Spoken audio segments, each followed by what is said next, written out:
figure. Updates making peace. Roof red, can you see it? Luck ain't even in it. This is just a bunch of heavy lifting. So look, it's a Wednesday running back. You in the chat. The catdets spitting facts. Got the Cadet culture on the map. There ain't no PvP. We're preaching PvP. If you want COC, you better show you mean it. Stay in culture, let's make some more. Catdets corner, so you call her. All the baddies is a lady. Pull up, he's a lady. Killing him, me also known as that. Chatting with cash on the back end. How it's gonna add up to change it like a cat. Gotta say I'm glad I was in the GP wearing like an OG status and I'm still up on the path. Cooking over gas, started the expansion. Looking like a blast man, it's fun to be a cat. If you ain't one yet, you should stick around for that. When my name turned red, I felt the first passion. I had to go get it moving on. Making do some music and the cats like it's a groove. Truly, cats looking like a little movie. Life getting changed, that's how he said he do it. We got wins here every week. I've been saying that it's heat. Every call I be getting geeked. I'm in thrall for every speaker. Updates making peace. Roof red, can you see it? Luck ain't even in it. This is just a bunch of heavy lifting. So look, it's a Wednesday running back. There's a W in the chat. The catdets spitting facts. Got the Cadet culture on the map. There ain't no PvP. We're preaching PvP. If you want COC, you better show me. Wins here every week. I've been saying that it's heat. Every call I be getting geeked. I'm in thrall for every speaker. Updates making peace. Roof red, can you see it? Luck ain't even in it. This is just a bunch of heavy lifting. So look, it's a Wednesday running back. There's a W in the chat. The catdets spitting facts. Got the Cadet culture on the map. There ain't no PvP. We're preaching PvP. If you want COC, you better show you mean it. Stay in culture, let's make some more. Catdets corner, so you call her. All the baddies is a lady. Pull up, he's a lady. Killing him, he also known as that. Chatting with cash on the back end. How it's gonna add up to change it like a cat. Gotta say I'm glad I was in the GP wearing like an OG status and I'm still up on the path. Cooking over gas, started the expansion. Looking like a blast man, it's fun to be a cat. If you ain't one yet, you should stick around for that. When my name turned red, I felt the first passion. I had to go get it moving on. Making do some music and the cats like it's a groove. Truly, cats looking like a little movie. Life getting changed, that's how he said he do it. We got wins here every week. I've been saying that it's heat. Every call I be getting geeked. I'm in thrall for every speaker. Updates making peace. Roof red, can you see it? Luck ain't even in it. This is just a bunch of heavy lifting. So look, it's a Wednesday running back. There's a W in the chat. The catdets spitting facts. Got the Cadet culture on the map. There ain't no PvP. We're preaching PvP. If you want COC, COC, you better show you mean it. Hello and welcome everybody to the Planetary Call. It is March something or other. I'm calling you live from Tokyo, Japan. I just got here a few hours ago. This is my beautiful hotel room, and it's a pleasure to have you all here today. We have, and there's really no other way to say this, a fucking banger of a call lined up, and that will be the last time that I swear. I promise you that.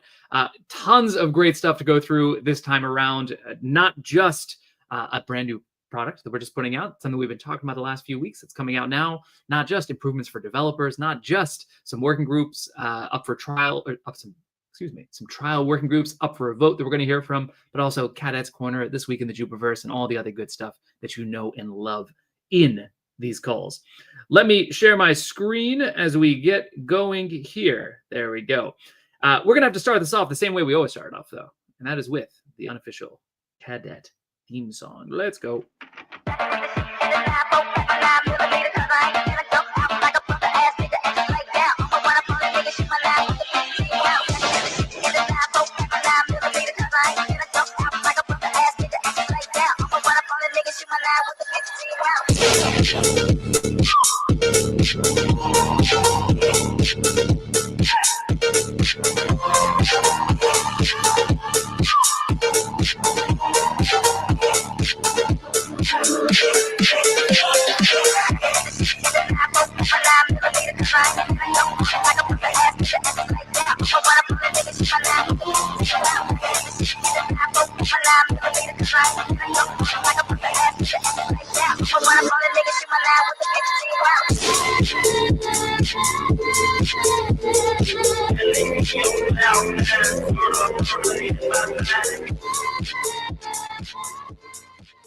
All right. God, that song gets me amped up every single goddamn time. There I am again. In case you don't already know, my name is Cash. I'm the cat herder over here at Jupiter. And I am joined today by a man who just got out of the shower and joined with not but a second to spare, co-founder of Jupiter, Mr. Meow himself. Meow, how you doing? Yo, how's it going, guys?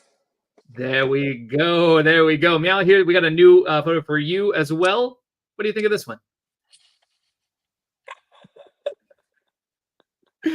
Shout out to the Uplink boys who put this one together. When PFP is the real question. You look good with this this hairstyle, I will say. Anyway, for anyone who does not know what we're here to do, this is the Planetary Call. We try to do this every Wednesday. Going forward, we're definitely doing this every Wednesday, and the purpose is clear. The goal is to showcase the people, the products, the partners that make the Jupiverse so great. This is not a call. Thank you very much, Maggie. Shout out to you. Always looking good with the DGods PFP.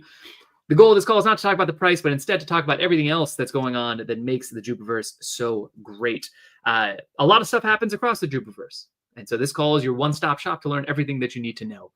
So many things. Oh, so many things. Crazy. I mean, yeah, let me tell you right now, buckle up. This might be a 6-hour Planetary Call. I don't know. It's going to be, we're definitely going long. So, you know, if you haven't already poured some coffee, now is a great time to do that, honestly. What we're going to talk about today, largely focusing around Jupiter, the platform where we aggregate everything, a little bit maybe on J.U.P the token, which is helping to align everything, and a lot on the J.U.P community that is helping to grow everything. So the agenda for today, we're going to start with this week in the Jupiverse, hit you with some big news that has happened in the past few days that you might have missed. Then we're going to talk about the developer docs and how they got upgraded. The homie YY, my personal quant, is on the call. Drop a little YY in the chat. For the lab there. Then we're going to talk about verification, which just went live not a few minutes ago. Meow and I, maybe some others, will have a little discussion on new launch metas and how to think about new launches and how Jupiter is thinking about new launches going forward. And then we're going to hear from both the design and the DevRel trial working group candidates. We're coming up for a vote before we hit up Cadet's Corner with OG at the end of the day. I will say I'm here on my laptop rather than, you know, in my little home office. So I won't be able to read the chat as I look at the slides. So just heads up, if I miss something, just spam it in the chat until I see it, basically. Why says May. That's right. Looks like Cash took inspiration from my setup. I looked at Genesis and I said, this guy, he's got it figured out. This is good. I don't even have my real mic right now, so I don't know if my audio is bad, but let's see. Status of, we'll answer your questions as we go through as well, so don't worry about that. I know I already saw some questions around the Ape Jupiter airdrop. That's going to come to you before the end of the week, folks. So don't worry. If you're an Ape user, you are about to receive that as well. More info on Good Cats today. I think we said end of March. May, can I bring you up quickly to talk about Good Cats? Is that all right? I'm trying to get more consensual with my hosting over here. No, that's going fine. Yeah, we're working on it. Don't worry. We got it. Yeah. All right. We will come back to it by dictate of the cat. May, thanks for giving your consent, but we'll come back to that later. Anyway, we have a lot to go through, so why don't we just jump right into... Yeah, let's run. Let's go. So much to go. Let's go. Yeah. It's going to be a very, very big one here. Let me just finish this update layout. All right. So this week in the Jupiverse, here's what you might have missed. A lot of stuff has been going on. Let's just start off with this. In case you missed it, it's very important for everyone to see this. Ultra Mode had 0 sandwich attacks in the last 7 days. That's 0. That's zilch. That's nada. Sandwich attacks, for those of you who don't know, are something that happens when you're trading on chain. Typically, what it looks like is you'll have relatively high slippage, and somebody else, either a bot or somebody else who's out there in the ecosystem, will purposely give you a worse price by kind of sandwiching you, right? So if you're going to buy, they'll buy right before you, so the price goes up, then you buy at a worse price, and then they'll sell it right after you. And their 2 actions are the sides of the sandwich. When you use Ultra Mode, you are protected from this. Not the case with everywhere else. And this is actually a big kind of problem that exists in the Solana ecosystem right now, as sandwiching is, by many accounts, one of the major problems for traders on chain. But when you use Jupiter Ultra, baby, that's not going to be a problem for you any longer. Meow, what do you want to say on the sandwich side? No, I just say that I think, can you pull up my tweet on that real quick? I think that I think we spent a lot of time, right? I think, how do I put it? We spent a lot of time on the whole stack of chain, because like when people think of like execution, they just think of the stock, which is the price, right? But there's so much more to it, right? You have the seepage, That's funny. You have the seepage, you have protection, you have like you have like gas, you have how much gas you pay. I think, and you just have a lot of like, and also for example seepage, right? You have stable coins, and you have SOL, and then you have the shit coins, and then you have the really really shit coins, and then the really shit coins. So I'm saying, right? So I feel like I think we spend like a crazy amount of time, right? So I'm saying, actually figuring things out, right? I mean, so there's a bunch of things, right? Besides RTSE, right? So I'm saying, and we also have the like, and most people don't even know, but we are like 8 to 10 times cheaper than the other guys. So I'm saying, and then we also have the most advanced like secret settings, and we also have the safest yet optimized like transaction lending, right? Which is the good example here. So I'm saying, actually, can you click my tweet? Can you click my tweet? The tweet below. No, this one, no, below. That one. This no, above. There's a tweet there. Above. Here. No, that's end at the end. Here. No. Yeah, exactly. Yeah, okay. So actually another thing that we do a lot of is like consider RTSE. Something RTSE, real time intelligence seepage, right? So it's basically something that we spend about almost 1.5 years on, actually.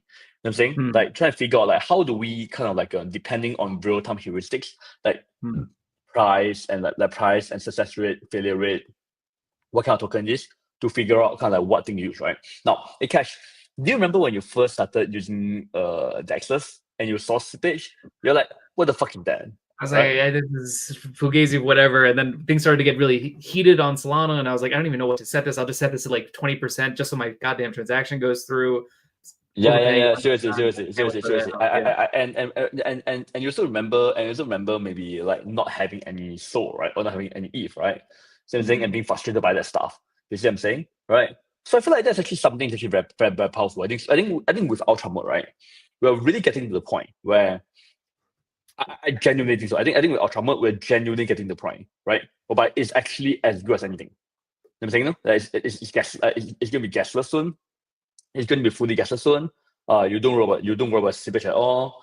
Like you don't worry about opening for gas. See what I'm saying? All this kind of stuff. So I feel like we are probably gonna kind of like be at a point where like I think very soon Ultra Mode will actually be like really as good as anything on there. You know what I'm saying? Yeah, that's not. Yeah, I would agree. So if like, you want to say, go ahead. Sorry, go on. I was going to say, if you want to stay safe from sandwich attacks, there's really just one clear choice here, and that is Jupiter on Ultra Mode. Jupiter on Ultra Mode.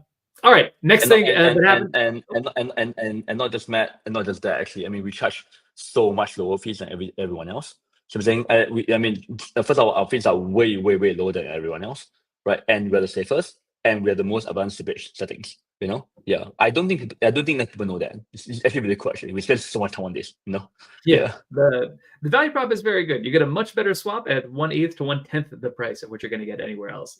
So certainly, folks, if you care about your trades, if you want them to go through well, Ultra Mode is where you should go. And just as a quick reminder, if you're doing stable to stable swaps, even with Ultra Mode, 0% fees. If you're doing SOL to stable swaps, only 5 bips on that as well.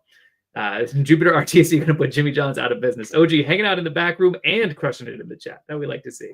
All right, let's keep going here. The next thing that happened, this has been long awaited. You're going to have to drop a W in the chat for me on this one, folks. Ledger support finally live on Jupiter Mobile, which now means you can have your funds as safe as ever. And whenever you need to trade, you can use the best mobile trading experience out there. It's fast. It is focused. It is great to use. It is one other F that I won't talk about here. But major shout out to Solberg, aka Aaron, Augustine, and the rest of the iOS team, and everybody else who kind of spammed the DMs being like, hey, I need Ledger support on this. I love Jupiter Mobile, but my funds are on Ledger because I like to have a cold wallet for some security purposes. Now you can use Jupiter Mobile as well. I think that this is just a no-brainer kind of thing here. So Jupiter Mobile, Ledger support, handshake emoji. There we go. Coming soon to Android as well. iOS first, Android's coming very soon. After that, worth saying on the product side, Jupiter Perps also got much better. We just posted about this the other day. Bunch of things have happened on the Jupiter Perp side, right? So now, not only can you do limit orders, which you've had for a little bit, but you can actually do more limit orders. So now it's 5 limit orders per token. So you might have multiple levels that you want to take profit from, for example. And for those limit orders, the limit is now much higher. It's up at $250,000 which is quite solid.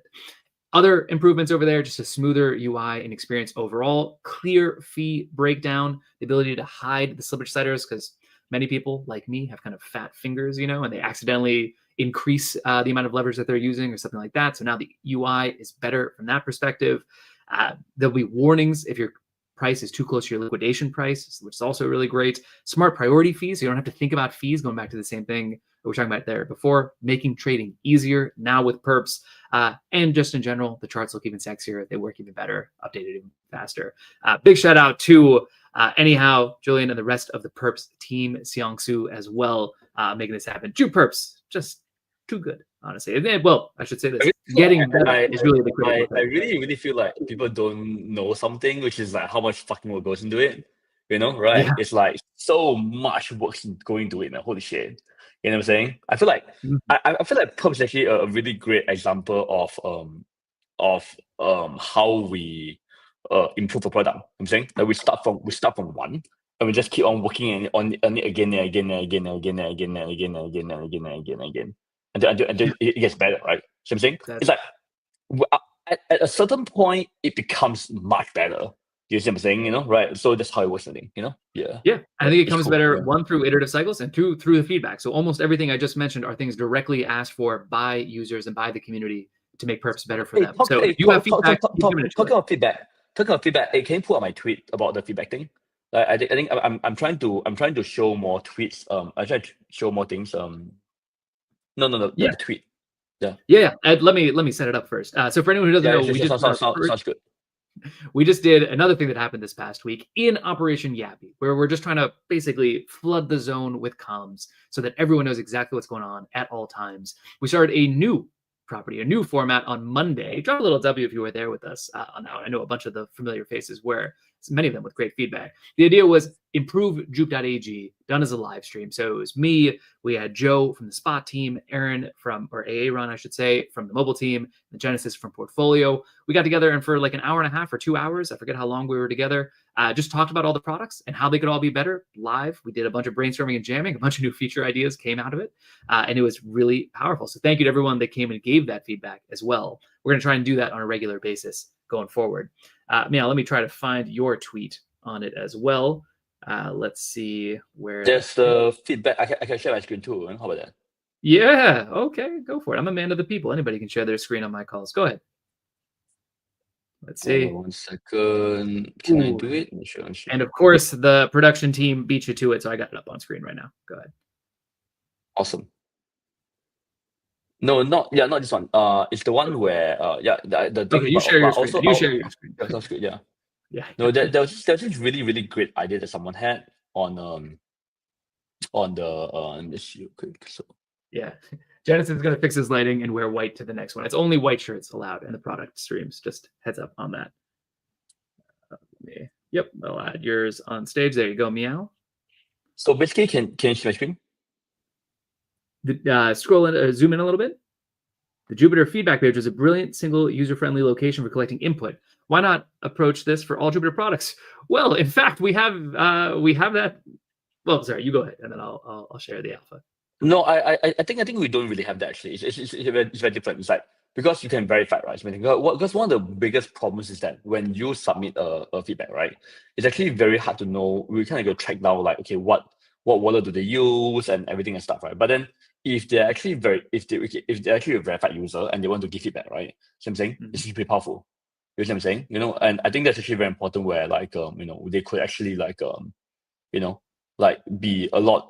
Yeah, I think one thing actually going to be really interesting is like if the user can also like verify feedback, like provide like for every given page, like so for example you're on Perps, right? So everyone who is kind of like giving, like you can give feedback specific to Perps, right? So I'm saying, on that page, I'm saying itself. So I think that's actually very interesting. I think, Yeah, we have a V1 of this. So we talked about this on the live stream as well. So we have a V1 of this ready to go, and then the V2 will actually include the verified component where we can check to see what your usage is like, so we can take that into account as well. But absolutely trying to create more avenues for people to give feedback and for us to kind of plan the roadmap around what people are excited about and what they feel like is necessary for them.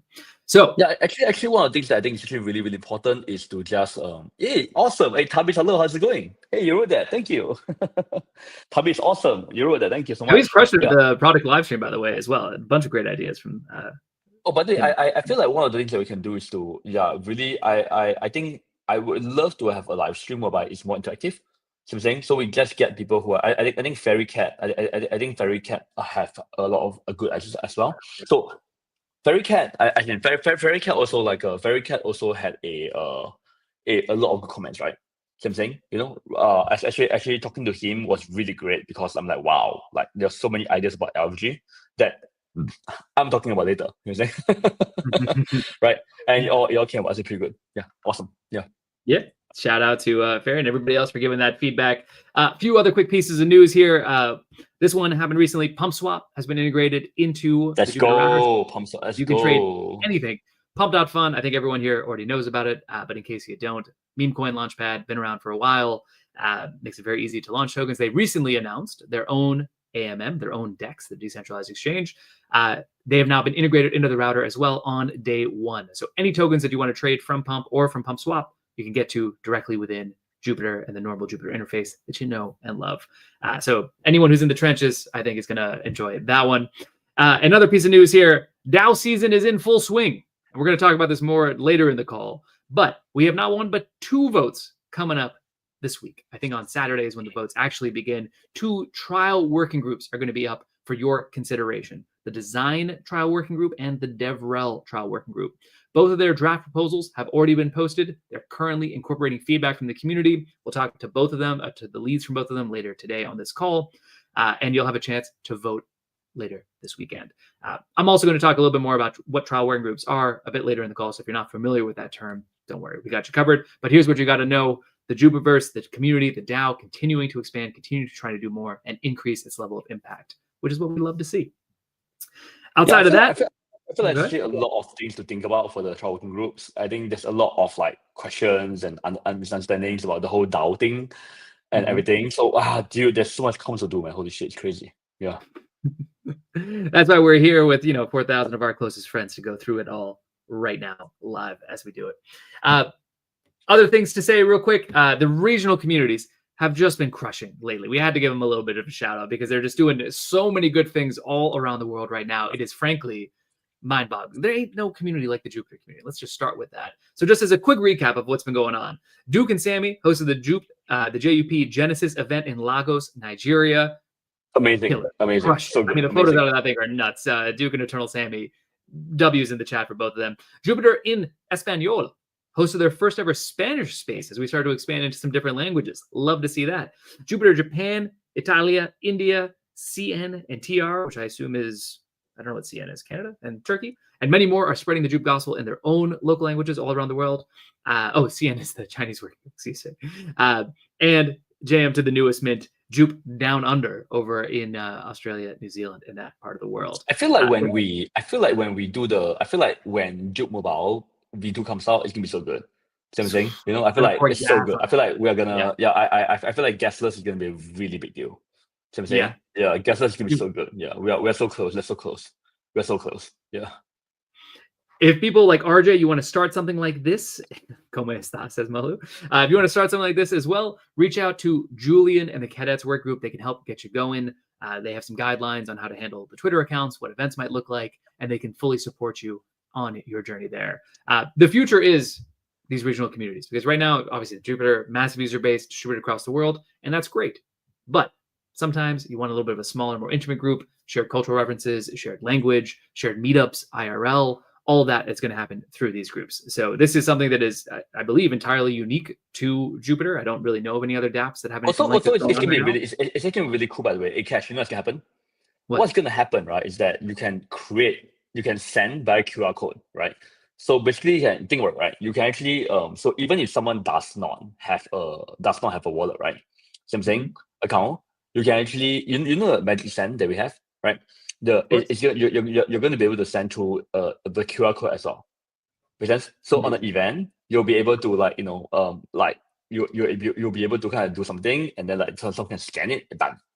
It's great, Yeah. So I feel like, and along with Gasslers, which will support like, hey, Cash, are you there? Cash? There? Oh my god, Cash is gone. Hey, chat, tell me, who's funnier? Cash or me? It's gone. Fun faster. Okay, come. Okay, say something funny about Cash. Faster, since he's gone. Before he comes Bitch, back. don't you even try it. Sorry for my language. Right before. Sorry, folks. This is why I cannot leave for 1 second, because Meow immediately tries to roast me with all of my friends. Everybody, please roast Meow back instead. Let's show him the power. No. That's nothing. Sorry, folks, I'm roastable. I'm on the road and I don't have my normal setup, so my tech is a little bit less than ideal. I apologize for that. But yes, I think that, like I said, this is something that really only Jupiter has, because Jupiter is one of the few projects that has a community as vibrant, as dedicated, as excited about the future that we're building together. And so that's why this happens. And second, it's because of the J.U.P DAO and the ability of this community to kind of grow. Jupiter Mobile making a business decision not to roast me out. And as this, I think this is just going to continue to grow and grow and grow. So if you speak a language that's not already represented, or maybe it is, you want to get more involved, just reach out to those pages. They're super friendly and open to help you and for you to help them. So definitely encourage. We need to do a better job, though. I feel like I really need to do a better job of like supporting them, because there's so many great people around. You see what I'm saying? You know? Yeah, I think it should be great. Yeah. I think important. Yeah. Oh man, I am getting roasted now in the chat. Let's move on. Let's keep it moving so I don't get roasted anymore. But yes, regional community is going to be big. And on the community side, Cat Stanbull merch has been delivered to your doorstep. Look at our guy Ashen looking suave over here. This is what the merch pack looks like. Little known fact, or maybe a much known fact, we had a ton of merch for Cat Stanbull. Got seized at customs, unfortunately, but that merch still has your name on it. So we are sending that out all over the world. If you have not received an email yet on that, please just be a little bit patient, because obviously it's a lot of people all over the world who are going to be getting merch. In about a week from now, if you still haven't heard anything, you can DM Joe, which is at BIUUOX, if you need any help. Big shout out to Jovi and to Sian for pushing that one forward. The merch looks great. I got to say, this looks too good. It's too good. Yeah, allergic to the quality of the merch. Last thing to say here, we're going to do a new thing every week here this week in the Jupiterverse, which is to just talk about what's upcoming as well. So that we talked about what happened this past week. Let's talk about what's happening in the week ahead. If you wanted to, you could cancel your Netflix subscription entirely and just live on Jupiter content, honestly, because there's so many events that are happening at any given time. So on Thursday, PPP hour is happening by the CAWG. Creator workshop from our guy Clouds. If you've ever seen Clouds on Twitter, something of a KOL himself. He's going to be doing a workshop in Discord to teach you how to make great content as well. And then, of course, there's going to be an uplink AMA with the trial working groups as well. The Twitter Spaces on Thursdays, as we've talked about. Friday, Meow and I are going to do Thinking Out Loud. Still figuring out the time because we're in Japan, so the time is going to be a little bit tricky. Saturday is when the trial work groups votes actually begin. Then on Sunday, more PPP hour, another town hall for the trial work groups. 31st on Monday, Chats of Culture, Improve J.U.P.AG, and a bunch of other things. Listen, you can read. I'm not going to read everything on the slide. The key point to take away here is there is a ton of stuff going on. We're actually working on building a better calendar that's easier to access for everybody. I'd love to know in the chat how important it is to have like Google Calendar invites. Am I the only kind of boomer that needs Google Calendar invites? If you would like Google Calendar invites, please just drop a little yes in the chat so we know as we try to build out this system. If not, then it makes our lives much easier, honestly. OG, thankfully, is a boomer. It's very anti-boomer. Loki. Okay, so yeah, there's enough yeses in the chat that clearly some people want to see that happen.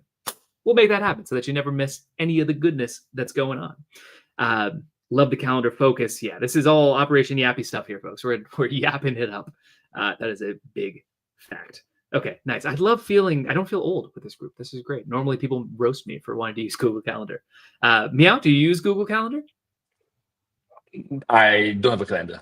Yeah. Exactly. And Diego's wife already stole his Cat Stanbull raincoat. That is true love, to share your merch with others. That's what real love looks like. All right, cool. With that said, let's move over to the next section here. Anything else that we missed this past week? Yeah, that we should talk about? Krishan? No, I'm good. I think I'm good. Yeah, I'm good. Cool. Yeah. So let me bring up somebody on the stage. You've seen him before. You know him. You love him. He's the prince of all things dev. rel over at Jupiter, making life easier for the builders that exist. Please drop a little jam in the chat for our guy YY. How are you doing, my friend? I'm doing good. The dev.jup.ag just went live an hour ago. And yeah, super excited to share about more things about the developer side of things. I'm just gonna dive straight in and talk about Please. what has changed, what has evolved, and what's coming next. So in the past, if you're familiar, we have station.ju.ag, and now it has evolved into a completely standalone platform or documentation specifically catered for developers. So it'll be on dev.ju.ag now. And in the past couple of months, our products have evolved into like a very, very powerful platform. The experience has grown tremendously. You know, Cash, Mel has mentioned this many, many times. The team has mentioned this many, many times. And it is time for the APIs to evolve as well. So more products and we have more APIs. And the idea of having all these APIs out there for people to use is that we don't want to gatekeep this to just our UI, right? And we want to provide this to any developer out there, any project out there, so that anyone in the world can use it. So be it like a wallet platform or some other app out there, maybe like a Telegram trading bot, it can be anything. And we want them to use the same experience, get the same experience as what our users get on our front end. So all these APIs are all out there right now, and we offer a full range of spot product related APIs such as Ultra, Swap, Trigger, and Recurring. They're all super new now, so go and try and break them. It is in beta, and let us know any feedback so we can improve on it. Critical to point out here, Jupiter is the most integrated protocol, certainly in Solana DeFi and possibly across all of DeFi, just on the basis of the normal spot swaps. But as YY said, things have really taken a massive leap forward in the last few months, right? So Ultra Mode, which we were talking about earlier, best way to swap. Now any developer can bring that into their own dApp and give the same real-time slippage estimation and all the other benefits around transaction landing, etc., to their users too. So we're really excited to see that kind of go out. Trigger orders, now every app can have their own version of limit orders or their own DCA functionality built right into it. And YY, if I'm not mistaken, there's a bunch of docs that have been improved as well. Is that right? Yes, correct. So we now have docs for each specific APIs, and they are catered specifically for those use cases, breaking down into like the step-by-step. So the whole idea is to make sure that any developer from any background and experience can access them easily. So maybe you're an indie dev, you're a vibe coder, you can use it very easily. If you're a very experienced dev, you can get it done as well. So the next thing is a good transition. So the next thing I want to mention is the docs also will be focused on all the easy to use toolkits. So I think a lot of people are familiar with the swap terminal. If you're not familiar, you probably have seen them a lot on like meme coin communities. And what this does is, if you head over to terminal.jup.ag, it's a very simple to use web page. All you need to do is choose the type of swap terminal you want. It can be like integrator, it can be a widget. You can pass in the different you can choose you can basically customize exactly how you want the swap experience to be like. It can be exactly like our front end. It can be a specific output mean. So you can customize anything and it will generate the code for you.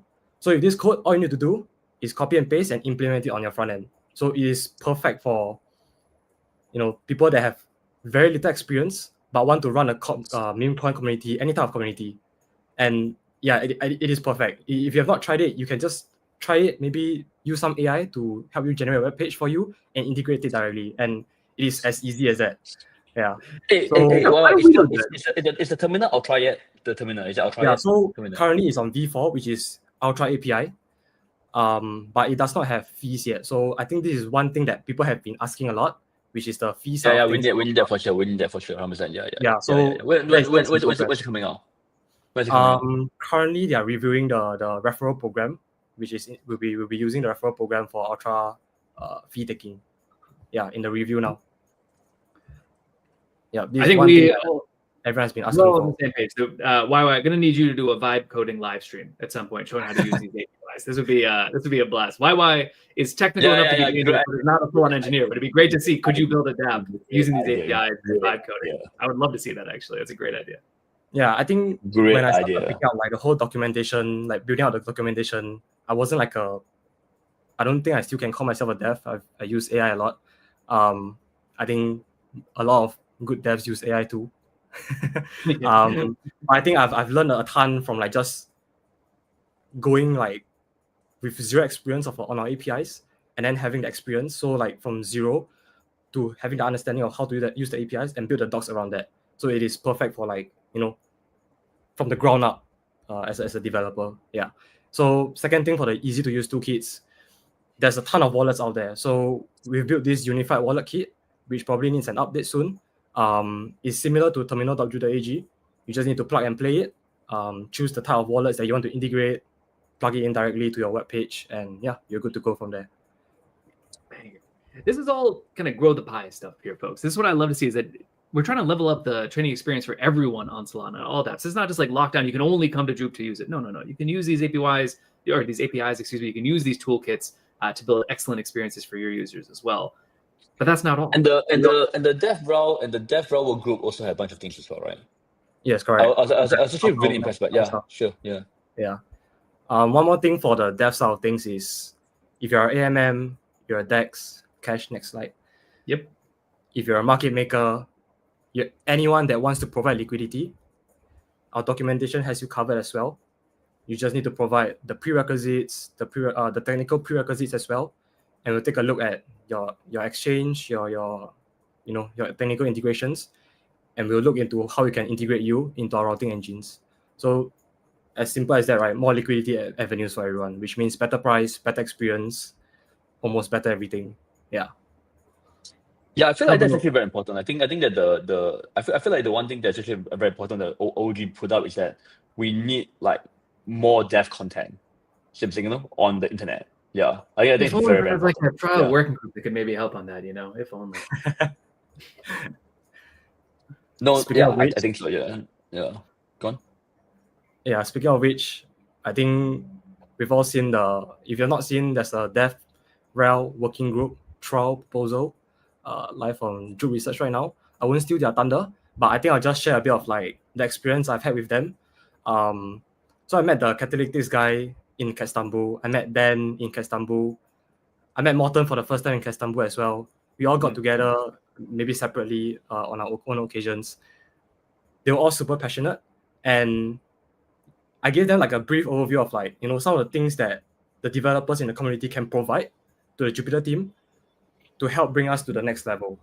So some of the things I mentioned is like just as simple as developer support. In the past, Xiong has been the only one in developer support until I recently picked up on like documentation stuff. I helped him a bit, but it takes up a lot of time. It takes up a lot of Xiong's time. And what the DevRel working group has done is they've just grinded and be in the dev support chat and provide those technical resource for other developers to use. So they're learning at the same time and helping other people at the same time. And their passion and their initiative really they've really shown that the effort. And yeah, this is just something I want to mention about them. And it's the initiative they are taking as well. So I hope with like, something like a DevRel working group and also the Jupiter team working hand in hand, we can create a more robust developer community, help more developers out there to build the tools they need, build the apps they want to build, bring in more liquidity, create a whole community around these developers, so you can provide support to each other and grow the entire Jupiter pie. And yeah, more vibes, more vibe code. One thing is actually very interesting, right? One thing is actually very interesting here is I think there are things that actually the community does much better than the team.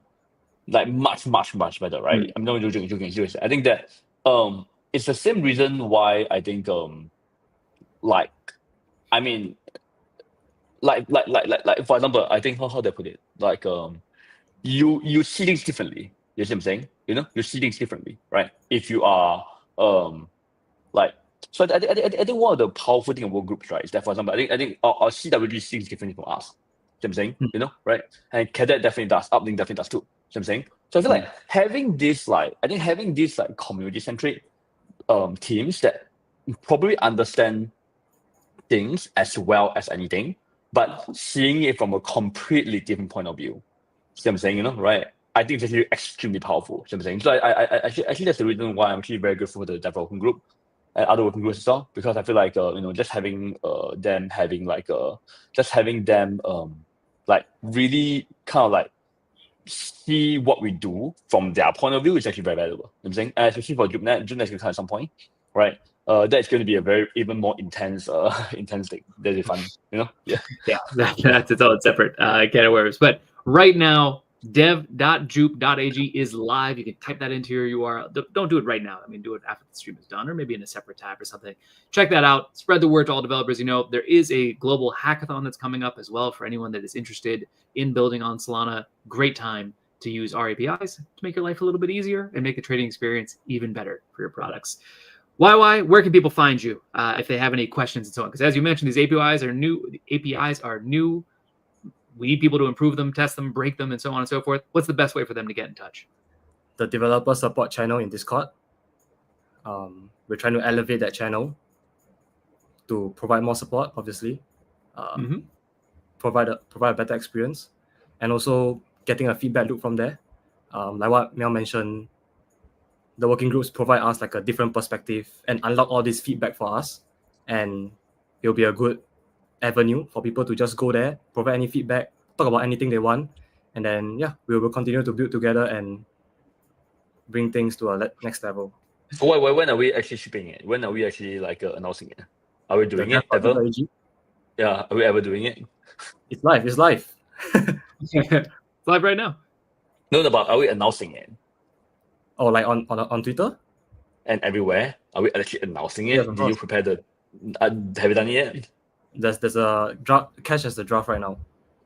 Okay. Yeah, I'm just saying. We're doing it live here first on the call. And then as soon as this is over, you'll find it on Twitter and everywhere else as well, folks. Thank you very much. Oh, go ahead. Can we put under the can you talk more about? Can you put that real quick? So here's the thing. I think it is not about that. I think it's actually a really, really good point. I think that what I think Jupiter wants to do from a team point of view is that we really want to kind of focus on product building, right? Building product infra, right? See what I'm saying? And product infra. And I think there's always gonna be that arm of like, for example, like I think one of the work groups I love to see is like evangelizing, right? Evangelizing and getting a lot more people to use it and kind of like really be able to explain the product or the platform, the ideas, like not from a team point of view, right? But from a community point of view, right? And in some sense, I feel like as for duplication of effort, I think that the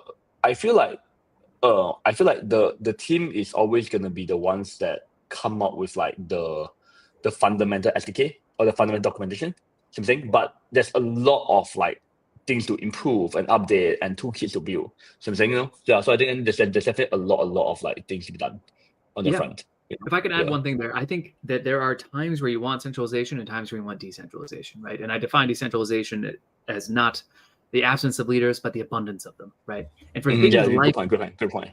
Things like developer relations, things like user evangelism, you actually want many, many, many leaders to be able to cover not just the whole world, but all the different sophistication levels and to be able to start to scale it in real ways. So hey, there's a theory you could hire 10 people at Jupiter, but wouldn't it be better to have a working group that's able to push this forward and then able to continuously add more people and specific people where they are needed? And as Miao said, the difference in perspectives, if we are the ones building the things, there's going to be some things that we're just blind to, right? Because we're like, it's just baked in. We just never thought about it from this other perspective of, this is actually how I might use it in the wild. And so again, having more people. Catdets is a great example. Like Catdets is a great example. Like Catalytics is a great example, right? Yeah. So I'm saying, there's so many like information that the people don't know about the DAO and everything, right? So I'm saying, and I think that I think the team didn't build it, right? Because we are just not with the DAO. So I'm saying, but then there's like someone is actually going like, But I think someone that is like really actively listening to the community and seeing what they want, right? So I'm saying, and both solving it in their own way, and also informing the team about what to do. I think that's super valuable, right? And personally, I'm very excited because I feel like if we have that kind of mechanism for JUPNet, it'd be fucking amazing. So I'm thinking, right? Yeah. But we are not there yet. Let's get through this. We'll get through this. I'm just saying, I'm I'm just saying that I'm just saying that I'm actually really, really happy about that. Yeah, let's go on. Yeah. Okay, well, YY, thanks for coming out. Thanks for not shilling your Twitter, which is what I was trying to get you to do, but that's fine. People can go to the dev support channel and Discord if you have any questions. Please go use this, go test it, tell us what else you want to, and need to see there. And again, remember, there's no code toolkits in there as well, so everybody can vibe code their way to Valhalla. YY, thanks so much for coming out, buddy. Thanks. Thank you. See you, bye. All right, so we're going to go from one longtime fan favorite to another. If I'm not mistaken, we're bringing up the Empress of the Jupiverse for this one, Meow, or are you taking this one? Okay, let's go. Okay, let's go. All right, big topic. Let me change my lighting a little bit so it's more lighting is more on point. Here. Okay, more on point lighting. All right, and sorry. Should we add? Yeah, the chat already knows who's coming up next. I'm going to bring her up on stage right now. She is the Empress of the Jupiverse. You know her, you love her. It is May. Hey, May. Hi. Oh my god. What's going on, my May? god. How you Okay, doing? cool. All right, Should I- let's should May I has been leave? working on this for months, Should I so leave? she's ready to jump right in. All right, let's talk about brand new, introducing Jupiter Verify. May, Empress of the verify. Jupiverse is here. Go. Let's Jupiter go. Verify. Okay, so Verify.jup.ag live right now. What is Verify all about? So the main thing to understand about Jupiter Verify, right, is that like we are going to actually let me share my screen real quick, right? Let me share real quick. Share my screen. Verify Jupiter. All right. So first of all, you can see that here we go. Verify.jup.ag. Yeah. Boom. Live. Boom. Let's go live. Let's go. It's live. So Shipped right to I think right to pro. Let's go. So I think as opposed to going through the slides, I'm just going to go through it, right? Go through this thing. And I feel like I feel like it's going to be a lot easier, right?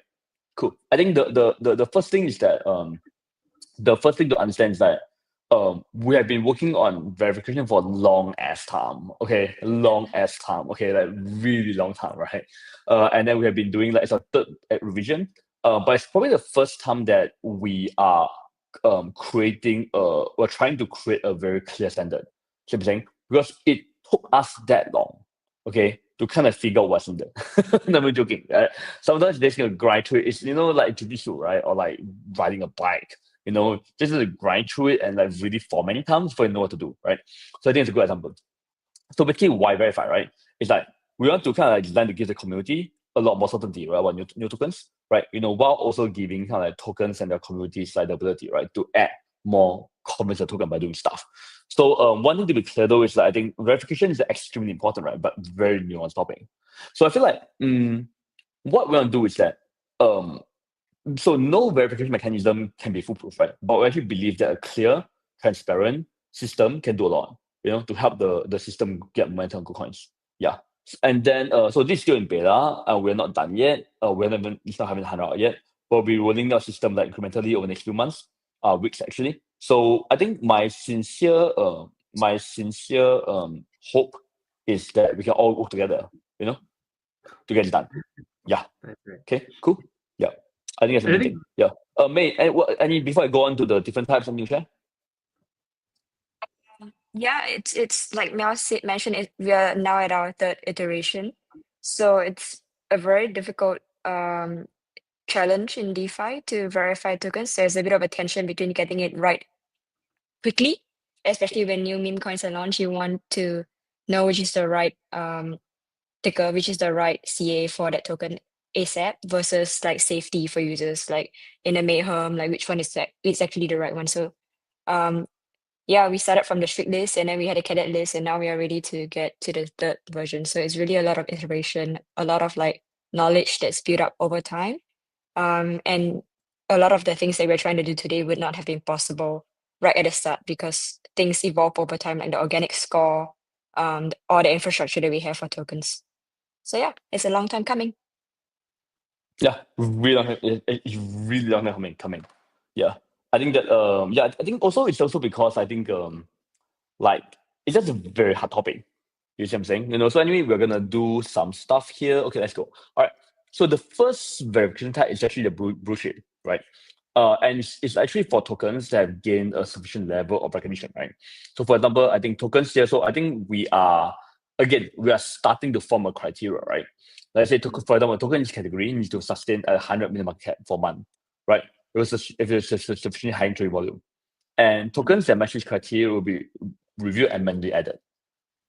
Make sense? Again, this is our first try, right? I created a certain standard for this. Cool. Now, all right.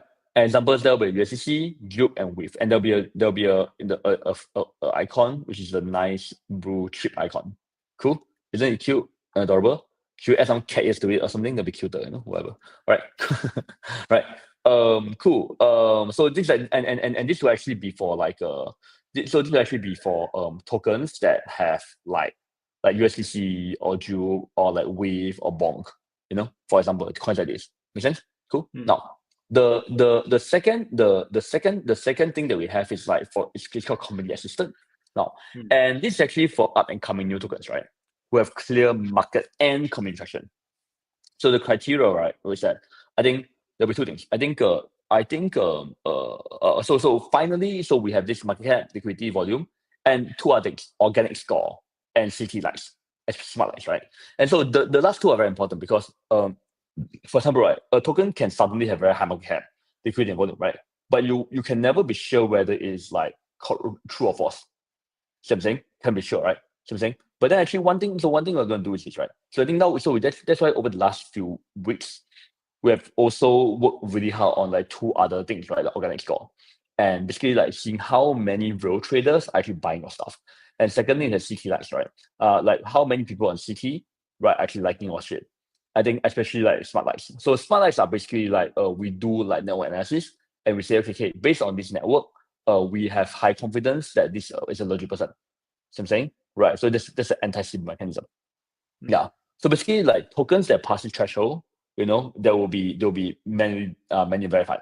See what I'm saying? And then we'll verify like so I think our goal very simple. Our goal is to kind of like verify like a max of 1 to 3, strong tokens a day.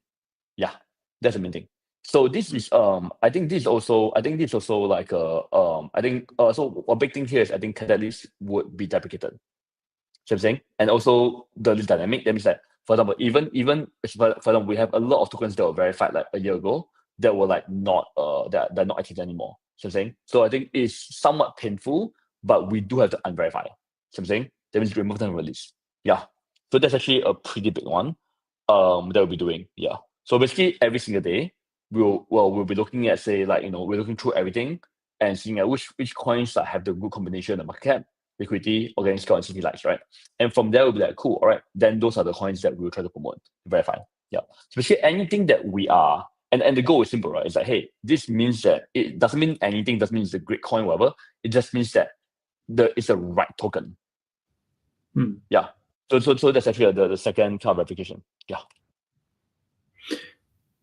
Mo has a good point as well. We can explain this of the badges to be shown on the individual pages as well. Some tool tips or something to add some context. Yeah. Big time.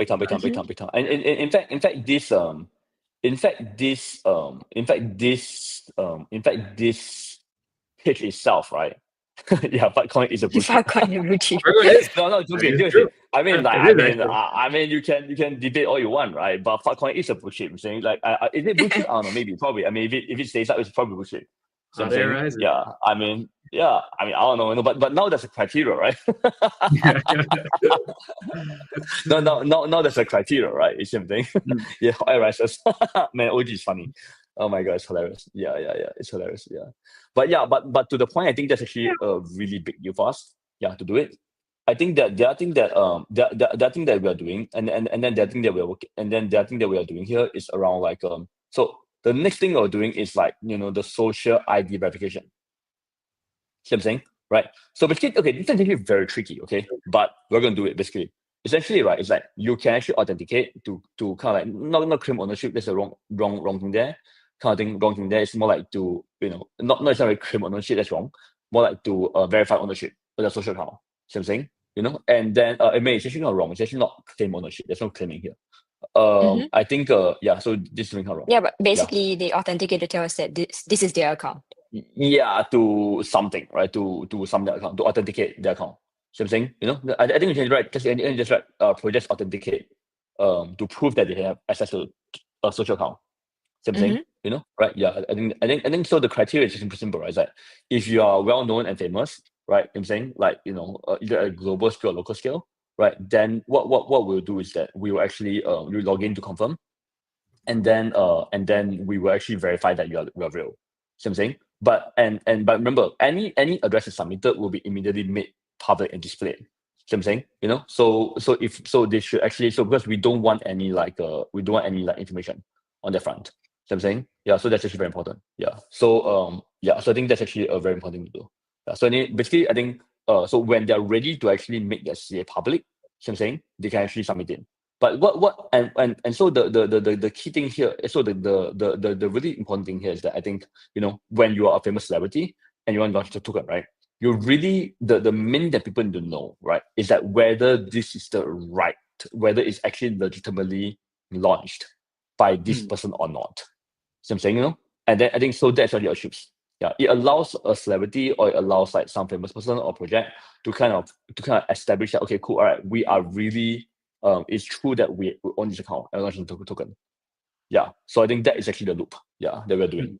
Yeah. So I think doing this, hopefully, ideally, we create a situation, right? Whereby we create a situation whereby it becomes like we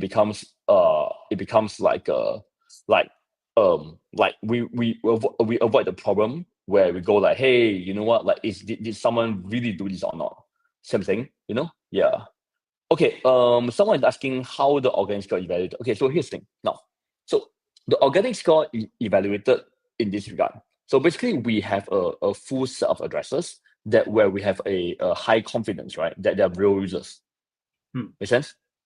Cool. All right. So and then these both grows and get cut over time. See what I'm saying? Based on their behavior, right? So for example, if they have been if they have been involved in like a rug, see what I'm saying, in pumping a rug or wash trading, then we just remove that immediately.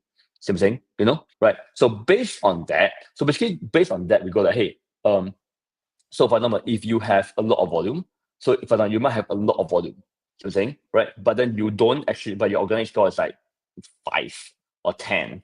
See what I'm saying? Then we know that, hey, it's probably not real.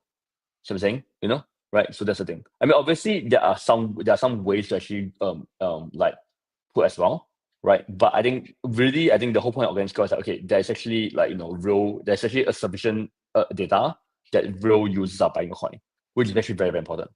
You know what I'm saying? So like organic score along with smart lights, those are pretty legit indicators. See what I'm saying? Yeah. And also we're also going to allow people to actually submit like content as well around coin.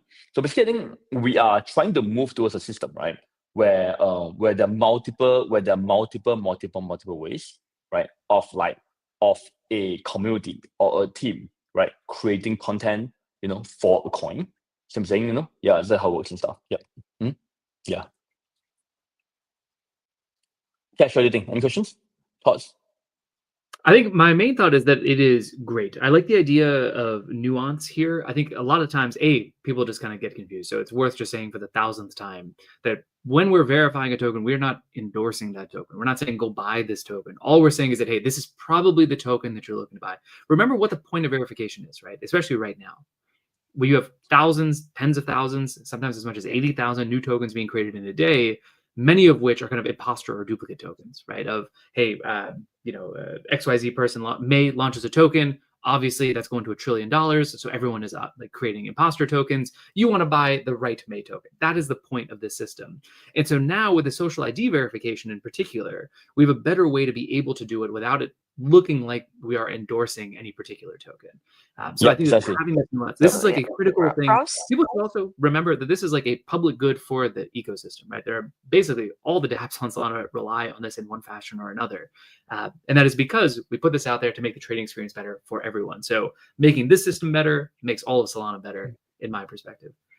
There is no Maycoin. Do not go create a Maycoin, please. It's not going to be real. We are not going to verify it. Don't fucking try. I'll use a social ID verification to let you know. Yeah. Correct. So, May's a celebrity, so she gets to do that. If she actually does a Maycoin, she should actually verify before that.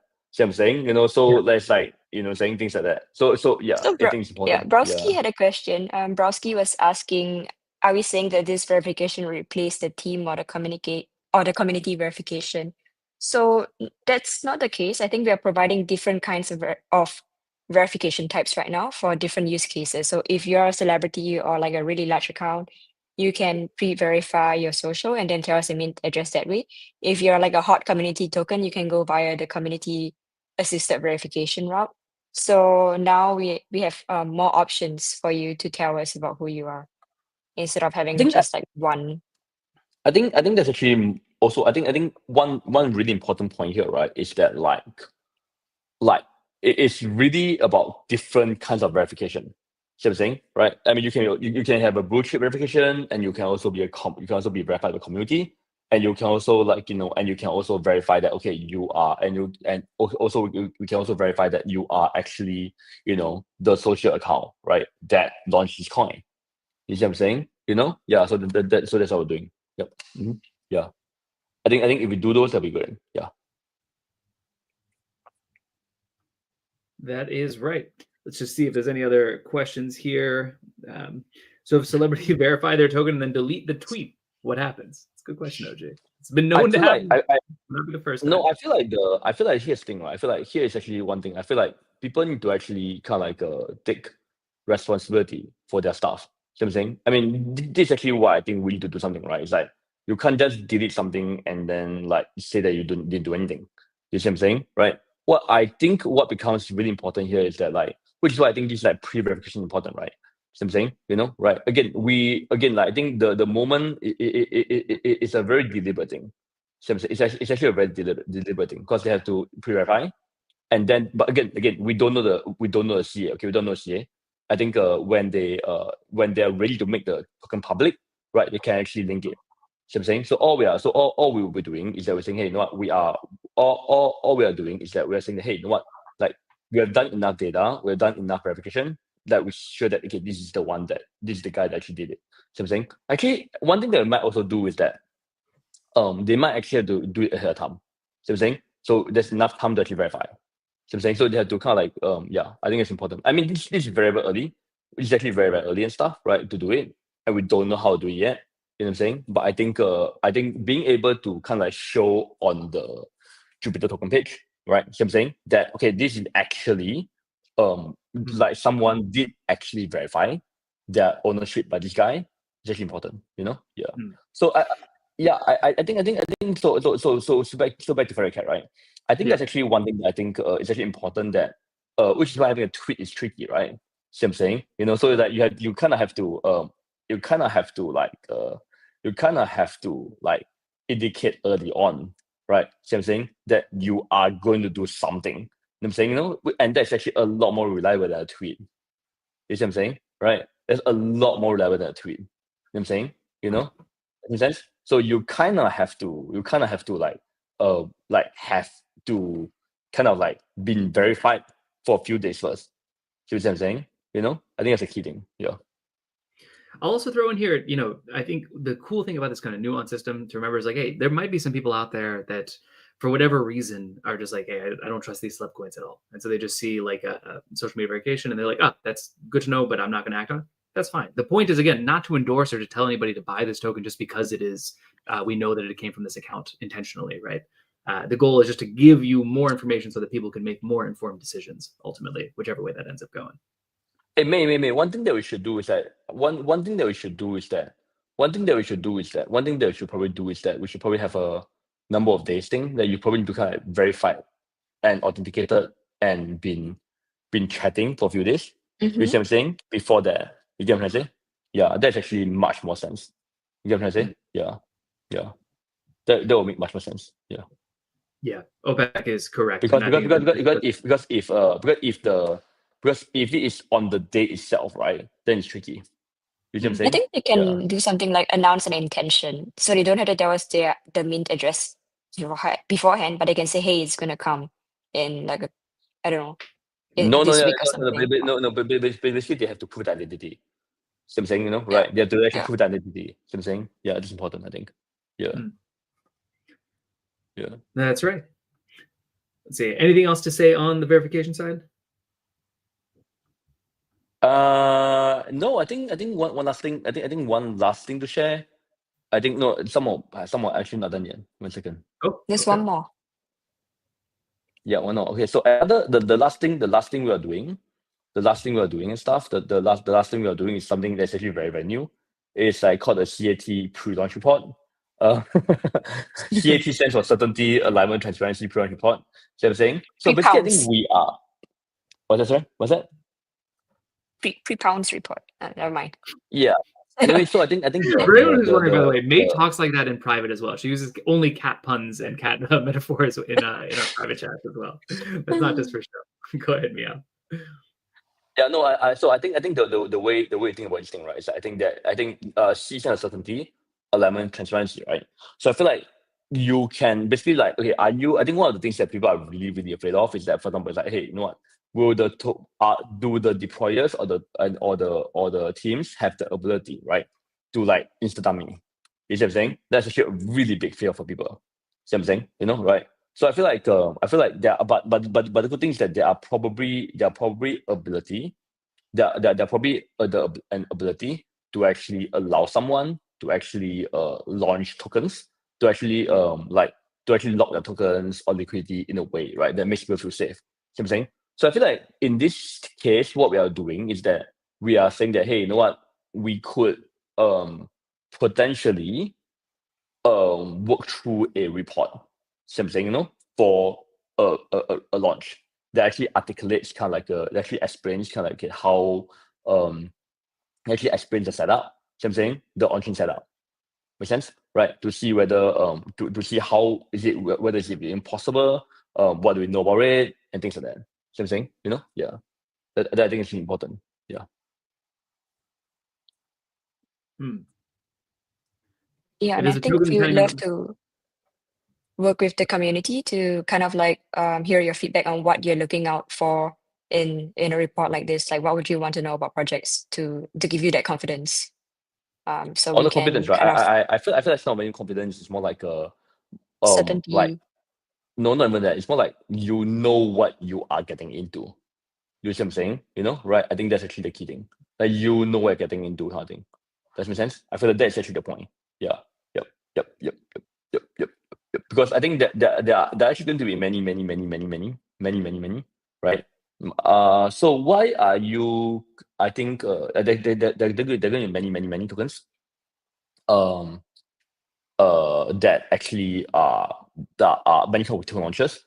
I think so. I think as opposed to one size fits all kind of method, we are thinking about kind of producing a report that would actually really be helpful for the community to understand things. Yeah.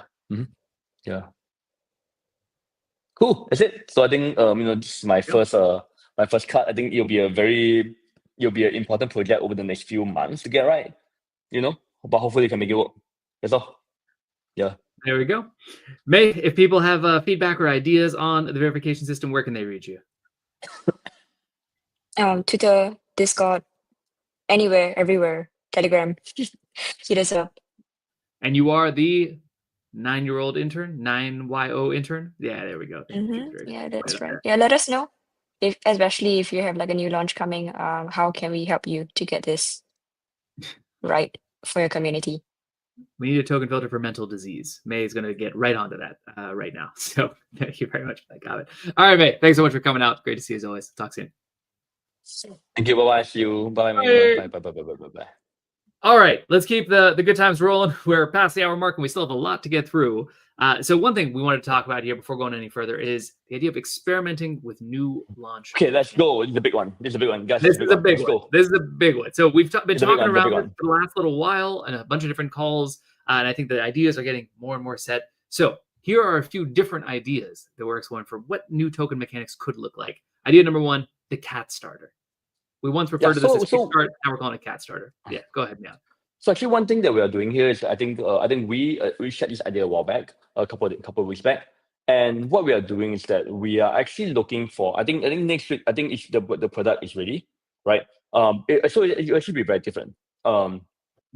Essentially, I think the key idea here is that we actually want to start experimenting, right, with new different ideas. You know what I'm saying, you know, but new ways to launch tokens. Same thing, you know, right? And I think that, so one of the things that we are thinking of here is a new kind of model where the token, where your project, you set a price. See what I'm saying? You know, and you set a price, and then people will join the pre-sale campaign, and then after that, the money that's raised immediately becomes a pool. See what I'm saying? You know, right? And then so the people set up, and then the project get vested over time. See what I'm saying? So I feel like it's more like a Kickstarter campaign. And then I think the main thing here is I think that the code is ready, the system is ready. I think that we will be just like rolling it out, and then probably next week or something, ideally. And yeah, I think it'll be fun. It'll be fun to see, and then it'll be fun to see kind of what kind of projects pick it out. It'll be fun, I think. Yeah. So there's one idea. Yeah. That's the first idea. The second idea, LFGV2. Yes, LFGV2. Okay, so here's actually, let's have a discussion on this thing, right? I feel like, so one of the things that I think we are gonna discuss is this. We actually create this system to actually, so for LFGV1, we actually have a lot of thinking, a lot of lessons, right? The first lesson here that we have is like, for example, I think it's really not great for first of all, I think it's really not great for the team to be overly involved in the whole thing, right? It's actually much better for the community to be involved. And the second thing that we the second thing that we learn is that there really needs to be a way for the stakers, right, to actually get way more economic incentive, right, in part of the project. And thirdly is that I think, and the project actually really, really, really want. So I think this thing I learned, what we learned is that what the project really want, right? See what I'm saying? Is actually the involvement of the J.U.P community. Make sense? Cool, right? I think that's a really, really big deal, right? They really, really want the J.U.P community to be involved in their project. See what I'm saying? Right? And the third thing that I think we learned is that we also learned that we also learned that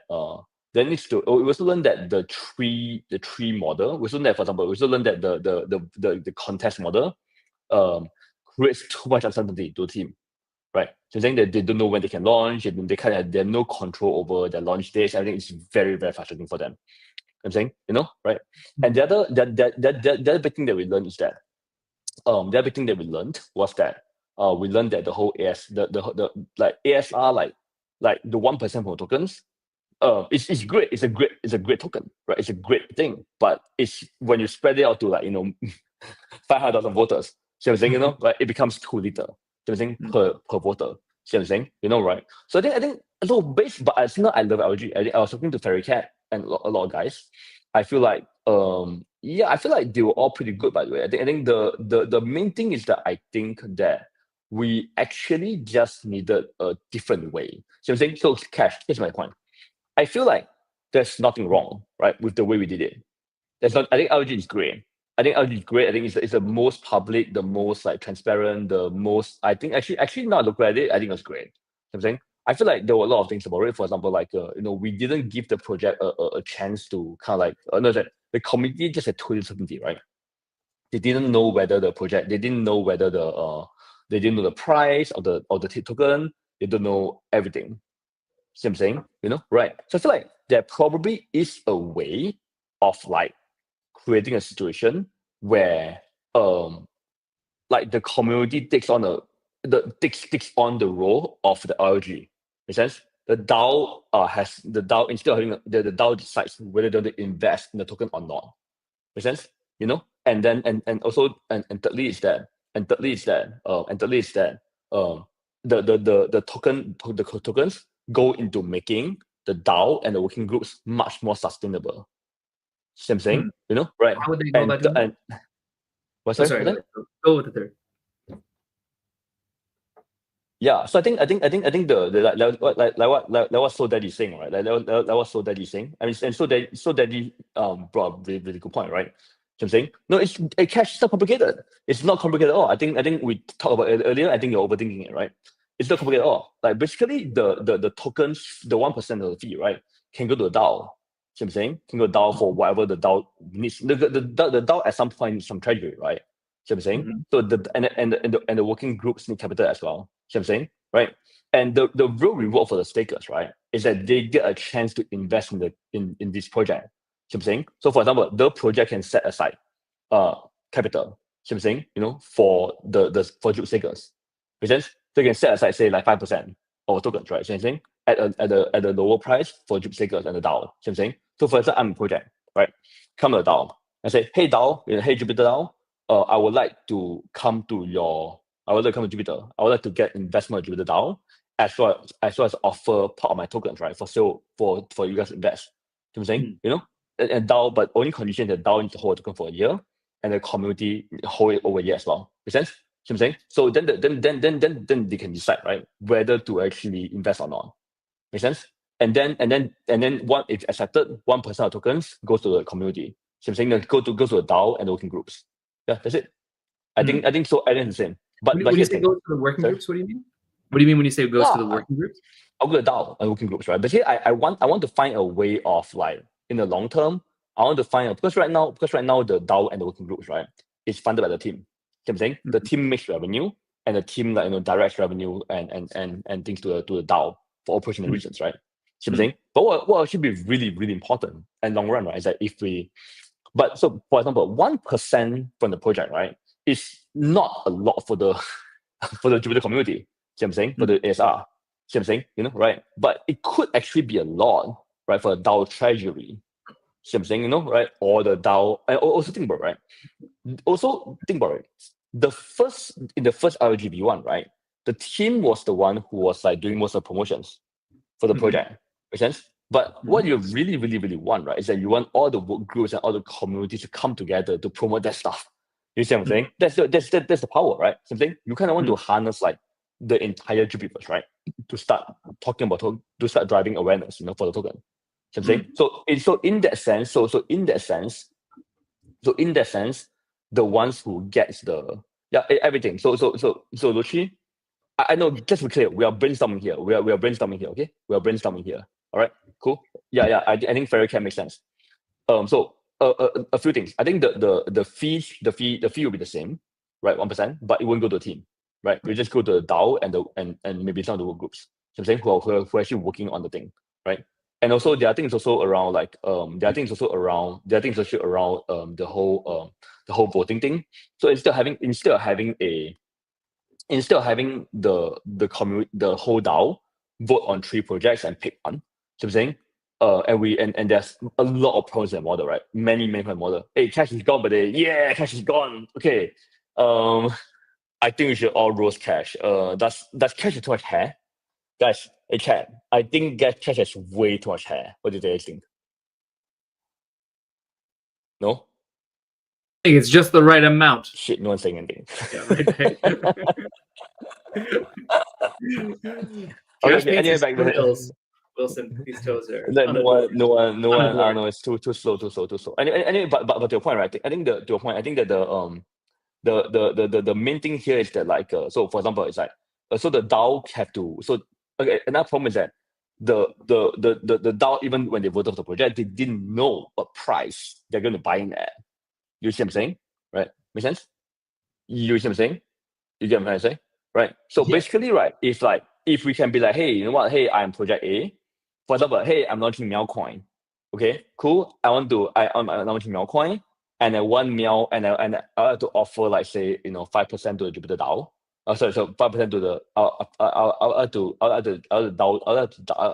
DAO to invest, like, 100K, right? And I want to actually have and I want to actually give 5% of the tokens to the community. See what I'm saying? For investing. Make sense? Cool. Yeah. So I think so you know what price you're going into. Make sense? I think the price is to be there before the vote. So let me play this back and summarize this, but just to make sure I'm understanding this correct. So the project would come to the DAO and say, hey, we want to offer you this number of tokens in an alpha vault type of sale where only J.U.P stakers are eligible to participate in. Maybe not alpha vault. Maybe not alpha vault. I think alpha vault type thing. It's some kind of what else would it be? Just a pre-sale. Just a pool. Doesn't matter. It doesn't be alpha vault. Yeah. Doesn't have to be specific, but like that same kind of conceptual thing. Where, like, hey, the first people to buy will get it at this token, and it's kind of distributed pro rata if it's oversubscribed. Yeah, but to the for J.U.P stakers. You know, Yeah, probably only for for Jupiter. Jupiter. Yeah. And then there'd be an additional 1% that rather than going to ASR would actually go into the DAO treasury itself. And then possibly you say allocated to particular work groups that also help with the launch. I think so. Yeah. Yep. So basically, I think we can completely change the way we vote. Completely change the way we vote on. We can completely change the economic reason. Because right now, right, the reason to participate in the ASR, in this voting is ASR, right? See what I'm saying? You know, right? But then what you really want to do is say, hey, I actually want to invest in this project. You see what I'm saying? You know, and I think the DAO should take 100K and put in this project too. You see what I'm saying? Right? Make sense? So basically, I think that's something, right? The whole mechanics is completely different. You see what I'm saying? You know, right? So you'll be like, okay, do I want the DAO, right, to put 100K into this project? See what I'm saying? Or do I think 100K is gonna be gone? Forget it. The same thing. Make sense? So I think the DAO, or do I think that this token is gonna be good? See what I'm saying? You know, for the project, for the Jupiter in general. See what I'm saying? Yeah, that's the main thing. Yeah. Gotcha.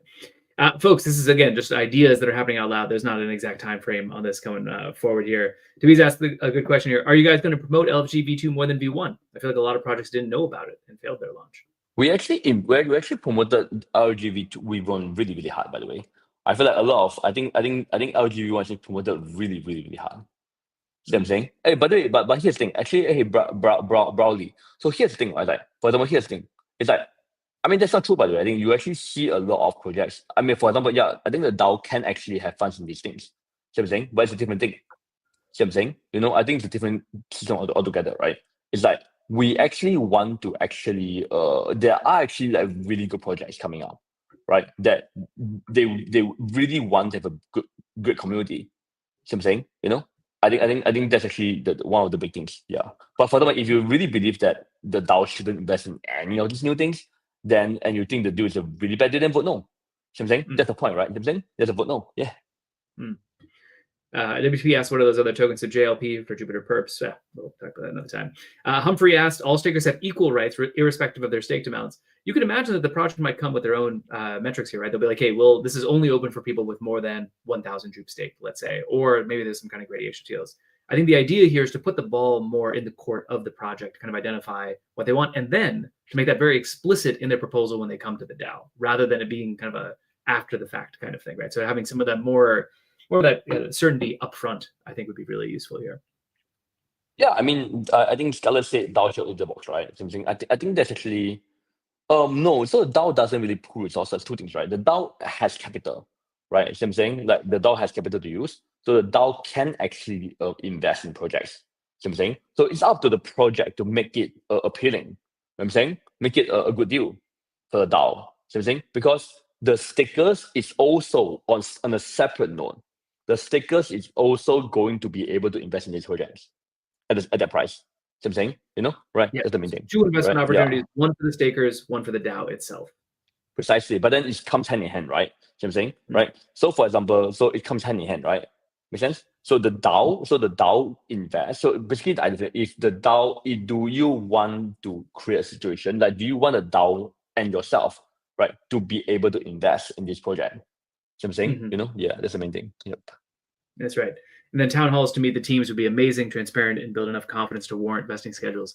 Indeed, I think that this really works. And a key part of if I'm hearing you correctly here, Meow, is that rather than the team pushing it, it's got to be the community kind of demanding these things. It's got to be the DAO itself asking to host the town halls, make sure the proposal is compelling, kind of negotiating on behalf of all stakers in a sense, right? Which I think could work. There's a lot of opportunity here with the right controls in place, says Browley. Indeed, that is right.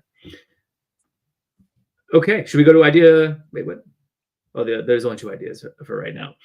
So these are two things that are being thought of. We said, I think, Meow, you had said earlier that the cat starter model should be live next week. Yes, let's go. Let's go. So yeah, this is out there right now. Can you go back on slide? Can you go back on slide? Back one slide? Which slide? Yeah. So basically, yeah, Fairy Cat. So Fairy Cat, Fairy Cat make one more slide behind. One more slide. Yeah, one more slide. Go back. Yeah, this one. All right. So what's actually really important here to understand is that we are just experimenting. Okay, cool. All right. I feel like my role here is not to. Cash, can I be honest with you? No, lie to me. All right, fuck off. You're beautiful. Please be honest to me and 8,000 of our, Okay. our friends here. So okay, all right. So I think like token launcher is actually really hard, right? Really, really hard. So I'm saying like really, really hard, right? Really, really hard. Like because I think like really, really hard where I think that there are just so many ways to fuck up, and when you fuck up, everyone gets angry at you. You see what I'm saying, right? See what I'm saying? This is one of the problems with, and even if you don't fuck up, by the way, people get angry at you as well. That's the other thing. Yeah, precisely. Saying, I actually, ROG was awesome, by the way. I mean, ROG was done so well technically. From a technical point of view, was so well done. So I'm saying, but then obviously some of the tokens didn't do well, right? So I'm saying, everything. So I feel like now I want to do a model about. So I think, but you know what, Cash? I think we had the conversations sometime in KL, right? And I was in KL and you were somewhere. I was like, man, I can't do this anymore, man. It's like I just can't, man. It's like I just don't want to just keep talking about ideas and not do them. You see what I'm saying? I'm just done. I'm just done with that shit. See what I'm saying? I'm just done. I feel like I should either just talk about it and do it or not do it, or not talk about it at all. See what I'm saying? Right now, I feel like I'm in that weird zone whereby I keep thinking about it and talking about it, but I don't actually do it. You see what I'm saying? So it's taking a fuck ton of mental space, man. You see what I'm saying? Get it out. You know, I just get all these ideas out here. Just put it out. Yeah, clear precisely. it out. Yeah, put it out there, clear it out. And I mean, like, if people get angry, they get angry. You know, it's fine, whatever. You know what I'm saying? Hey, so Wilson, to the point, Wilson, can you put Wilson on? So to your point, right? Like, we can't control that shit. See what I'm saying, right? It's like, I think what's actually really important in this L2 model, V2 model, is that the DAO has to take responsibility. See what I'm saying? You know what I'm saying? The DAO has to take responsibility for that shit. See what I'm saying? You know, right? So the project will come to the table. So in V2, the idea is that the project will come to a table. See what I'm saying? With a price. Make sense? You know, that they want to get from a DAO and offer to stakers. See what I'm saying? You know, and that is completely different from how they're going to do their how they're going to do a launch. See what I'm saying? Right? Hey, that's another big deal as well. This is not to do a launch. It's besides the launch. See what I'm saying? You know, they're just offering the J.U.P community to get the token at a certain order. Done. That's it. You know what I'm saying? Yeah. So that's the main thing. Yeah. So it's I think that's actually very important. Yeah.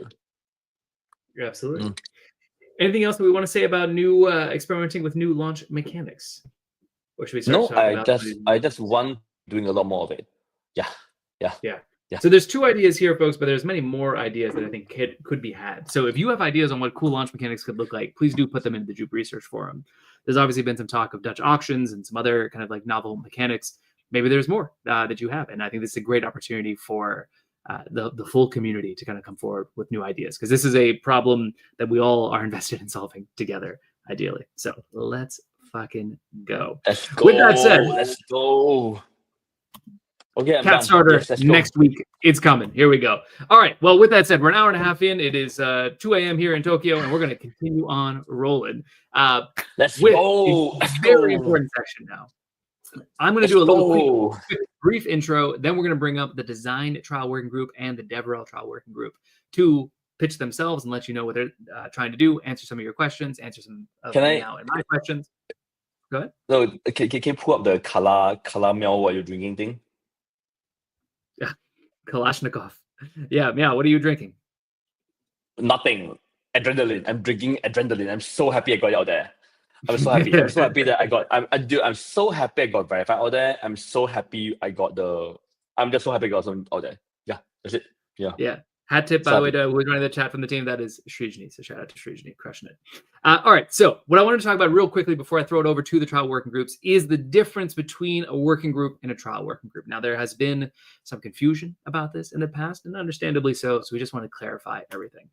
Let's talk about working groups first, right? The important thing, the kind of mental model to have for working groups is that they are like autonomous startups. What do I mean by that? Well, first, they have a clear and defined problem to solve, and some good sense of what those solutions are going to look like. They maybe don't have all the solutions up front, but they're going to come to you with a very specific proposal and say, hey, at a high level, this is what we're doing. It's very clear. We know this problem exists. We have some sense of how to solve it. And here it is. You guys tell us if this should be approved or not. The second thing is that their vote is really meant to be a mandate from the DAO, from the community itself, to help solve those problems, right? So they get this legitimacy, they get this accountability to the DAO, and so forth. And fundamentally, they are long-term oriented. The operating budgets are defined in 1-year intervals, but there's multi-year J.U.P there for alignment for the long term as well. So in the recent CAWG proposal, there was J.U.P on a 2.5-year vesting schedule. And the idea there is very simple, right? In one sense, you could imagine we could just hire service providers for things. You could just hire an agency to do XYZ thing. That's not really what we want. We want people who are not just there for that immediate paycheck, but are building things that have long-term value, even if they're not going to see that value in the short term. And that is the beauty of the working group model. It sets you up with a budget, clear sense of the problem to solve, and a clear mandate for you to work on that intensively. The mandate, right, is the single biggest misunderstood point, right? Seriously, the mandate is the single. Basically, that's the thing about it. Like, you don't feel like you can do it. See what I'm saying? Like before you get a grant or before you get a trial working group, right? You don't feel like you can actually do anything. See what I'm saying? You know, you don't feel like you got legitimacy, you don't feel like you got representation, you don't feel like you got voted in. See what I'm saying? You know, that is the, I mean, Julie can say it well, right? Because now that he was voted in through a trial of fire, see what I'm saying? You know, he earned the right to be there. You see what I'm saying? Oh, Talib, I think that's actually important. Also bring up Talib is also an important point.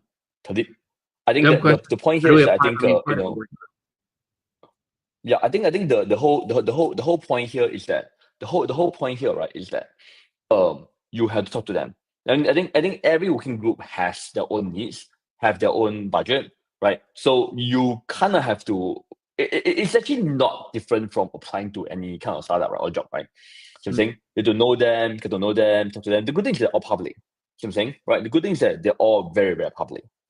So I'm saying, you know, yeah, that's actually so you can always talk to them. So I'm saying that's actually very important. Yeah.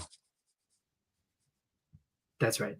So this is the kind of key thing. One thing OG says I think people don't realize is how much time and effort work group members put in. It's not a job for the week. This is why I want to frame these as startups. This is not like a cushy government job. You're just doing 9 to 5. That's not the goal. The working groups will tell you, and the expectation is there from the community. They are all the way fucking in and out there, which is why I find it very frustrating personally when people get so mad about compensation. Now, you can have arguments on the margins, but this idea that we should not pay these working groups is just beyond the pale nonsense in me. That's obvious nonsense. I feel like one thing to actually really argue is that do we need the working group? So I'm saying, is it a correct working group? Is it the right scope of the working group? Correct. So yeah. I'm saying, like, is it a real valuable problem to solve, and are these the right people to solve it? That's really the kind of key idea. That should be voted. Yeah, I feel like we're also very, very long overdue for some content, you know, on what a working group is and things like that. You know what I'm saying? Yeah, and what is a trial working group, everything. There you go. So I'm saying, right? Yeah. Well, with that as a little segue, so that's what the full working groups are, right? They're long-term aligned, large mandate, clear problems, and clear solutions to come. Trial working groups are fundamentally a little bit different. The way to think about them is the way that you would think about a pilot for a sitcom. So the way that TV shows, or at least traditionally, were made is usually just a pilot gets greenlit. That's a single episode. And then with that episode, the studio can go out and show it to viewers, see if they like it, and then make a decision once they've kind of seen a little bit of proof of work on should this be an extended kind of thing, right? So with pilots, you are necessarily taking on a little bit more risk because you're like, hey, this is a little bit more experimental. When I think about trial working groups, I think that they're really just there to say like, hey, is this a real problem? Do these people have the right sense of the solutions? And is this the right team to start to work on it? You don't need to say, hey, are they going to be able to solve the problem in the long term right now? That's not the point of the trial working group. It's an initial experiment so that this group of people can build up their proof of work and then come back to the DAO for a longer term, larger mandate and a larger budget, right? So that's why you'll see the trial working group budgets don't include any J.U.P, right? They're only funded with USDC, with stablecoins for the first 3 months for operations, and their budgets are typically quite low and reasonable, I would argue. And the upside of this is that the trial working groups give us a chance to see what people can do, even if we're not sure it's going to go to a full working group. A great example here is the Reddit trial working group that happened earlier last year. Now, there was definitely a lot of thoughts about the Reddit working group vote. People, Well, I mean, yeah, yeah, it was great though. I mean, like if we didn't do the work group and stuff, we had no Reddit. And the Reddit is awesome now, by the way. The Reddit is like really great. And I think and as a result, I think OPEX, like from Cadet working group, I think he was involved in that. Yeah, I think that's actually important. So no, I think for Vericat. So I think the part about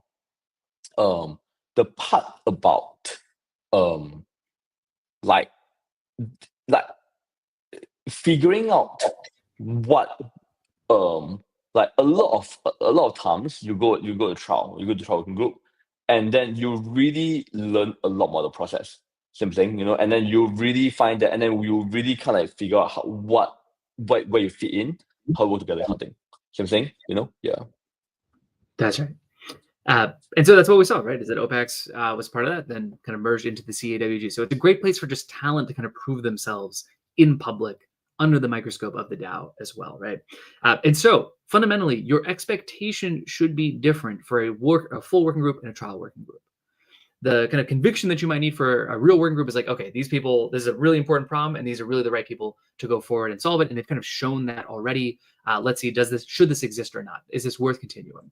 The trial working group is much more experimental. It's much more like, hey, is this a valuable experiment for us to run to see what can kind of happen, knowing that in 3 months' time, we'll have the opportunity to make a real decision on the future of the working group, right? That's the kind of critical thing. So the kind of the evidence necessary for you to make a decision one way or the other is slightly different, right? Now, you want to do your research on both. What I'm trying to say, though, is you want to know, you can be a little bit more ambivalent on a trial working group because it's just shorter term and it's meant to be more of an experiment, right? So we should have more trial working groups, and we should not have the expectation that every trial working group becomes a full working group, right? Those are two. So Scarlett has a very good point. Right? And by the way, big shout out to CWG, by the way, and Cadet working group. Really big shout out. I think they created a grant system. They asked for a grant system to do a grant system, right? They asked for a grant to do a grant system. It was great, right? It was awesome. I think that was a great thing that CWG did. Like great shout out to the like Slog, Kimo, and everyone, right, for doing that, right? I think so the big difference between the grant they get and trial working group is manifold, right? First of all, the trial working group is like a much bigger scope, a much bigger budget, right? And also secondly, you get voted in. See what I'm saying? I'm telling you, like being voted in for a trial versus like being approved for a grant is two different things altogether. They're really, really different. You see what I'm saying? Yeah. So I feel like, yeah, I think and after you show the whole community that cool, all right, you can do your stuff, you are important, right? So I'm saying, and then you can go for a trial working, you can full working group. That's how I think about it. It's many steps. Yeah. That's right. That's right. Well, with that context out of the way, an hour and 40 minutes into the call, let's bring up the first trial working group for a bit of a discussion here, which is the design working group. Please drop a little JM into the chat for our favorite, you love her. AJ, come on up on stage. AJ, how you doing? I'm doing fine. Hello, AJ. Hello, AJ. Hello. Hello. Yeah. I'm honestly excited to be here. From the moment I joined the DAO, I've always looked forward to the day I'll be on the same stage with you guys, Cash and Miel, and this is exciting. So yeah. So my name is Adedamola Joke Oyewale, but in the community people call me AJ. And I'm a product designer. I lead J.U.P Design Labs, a community-led initiative. And just like the name suggests, we are dedicated to crafting high-quality visuals and ensuring consistency across the J.U.P-verse. So today, I'm going to be sharing what we do and why it matters for Jupiter DAO, right? So I'm going to, first of all, highlight two major problems that we've identified and how we're already solving these problems, even as a grantee. So number one is brand fragmentation. So a couple of months ago, before the introduction of J.U.P Design Labs to the J.U.P-verse, design's been churned around by working groups, initiatives didn't fully align with Jupiter's branding, and this has also reflected on the designs that have been pushed out by community creatives. So now with the launch of regional initiatives, this fragmentation is even becoming more pronounced. Some groups think that, because our flag is red, they should be able to use red for all their event materials. And they're forgetting that they are plugged into a larger system, which is the Jupiter DAO. So now J.U.P Design Labs is solving this problem by establishing a design system that ensures that a unified and consistent visual identity is across the J.U.P.verse. So our work speaks for us already, and we've actually been supporting groups over the past 5 months.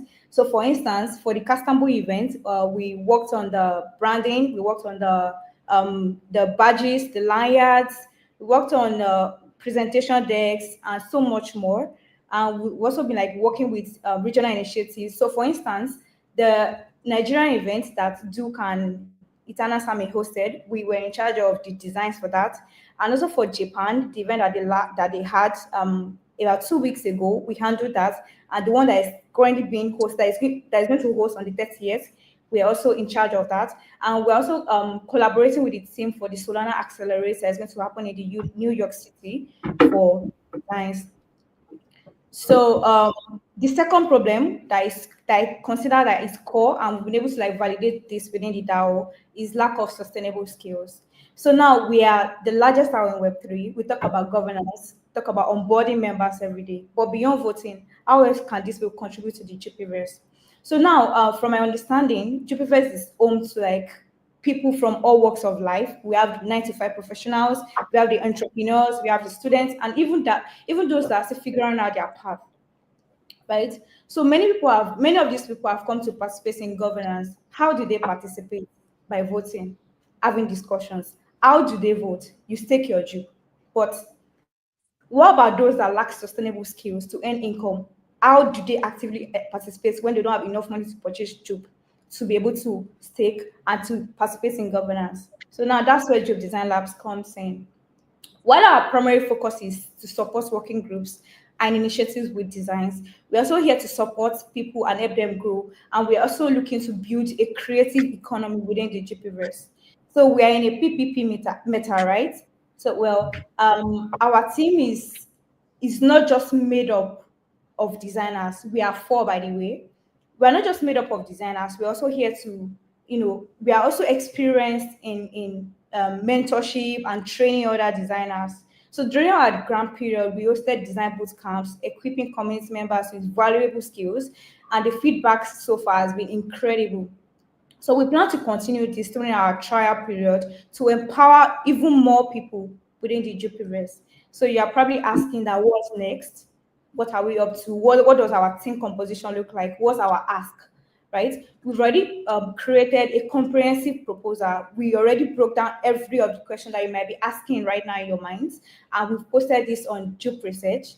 So we are excited to like have conversation with you, and we look forward to your support. So my last question to you now is, my fellow cadet, are you going to help us shape the future of design in the J.U.P.verse? So now, if yes, or probably no, stake your J.U.P and you will need that on Saturday. Thank you. Thanks, AJ. It was a nice tight pitch there. Very well done. Let's Amazing. hear. So let's hear from the group. I know there was one comment I'll actually bring up from our guy Cadet. Shout out to Cadet. Before that, Cash, one second. So you mentioned about making other people more sustainable as well, right? What do you mean by that actually? Yeah. So right now, if you okay, yeah, you should definitely know this. So for Duke, it goes to campuses to like onboard people. Most of these people are students, and they are still like learning. They don't have skills already.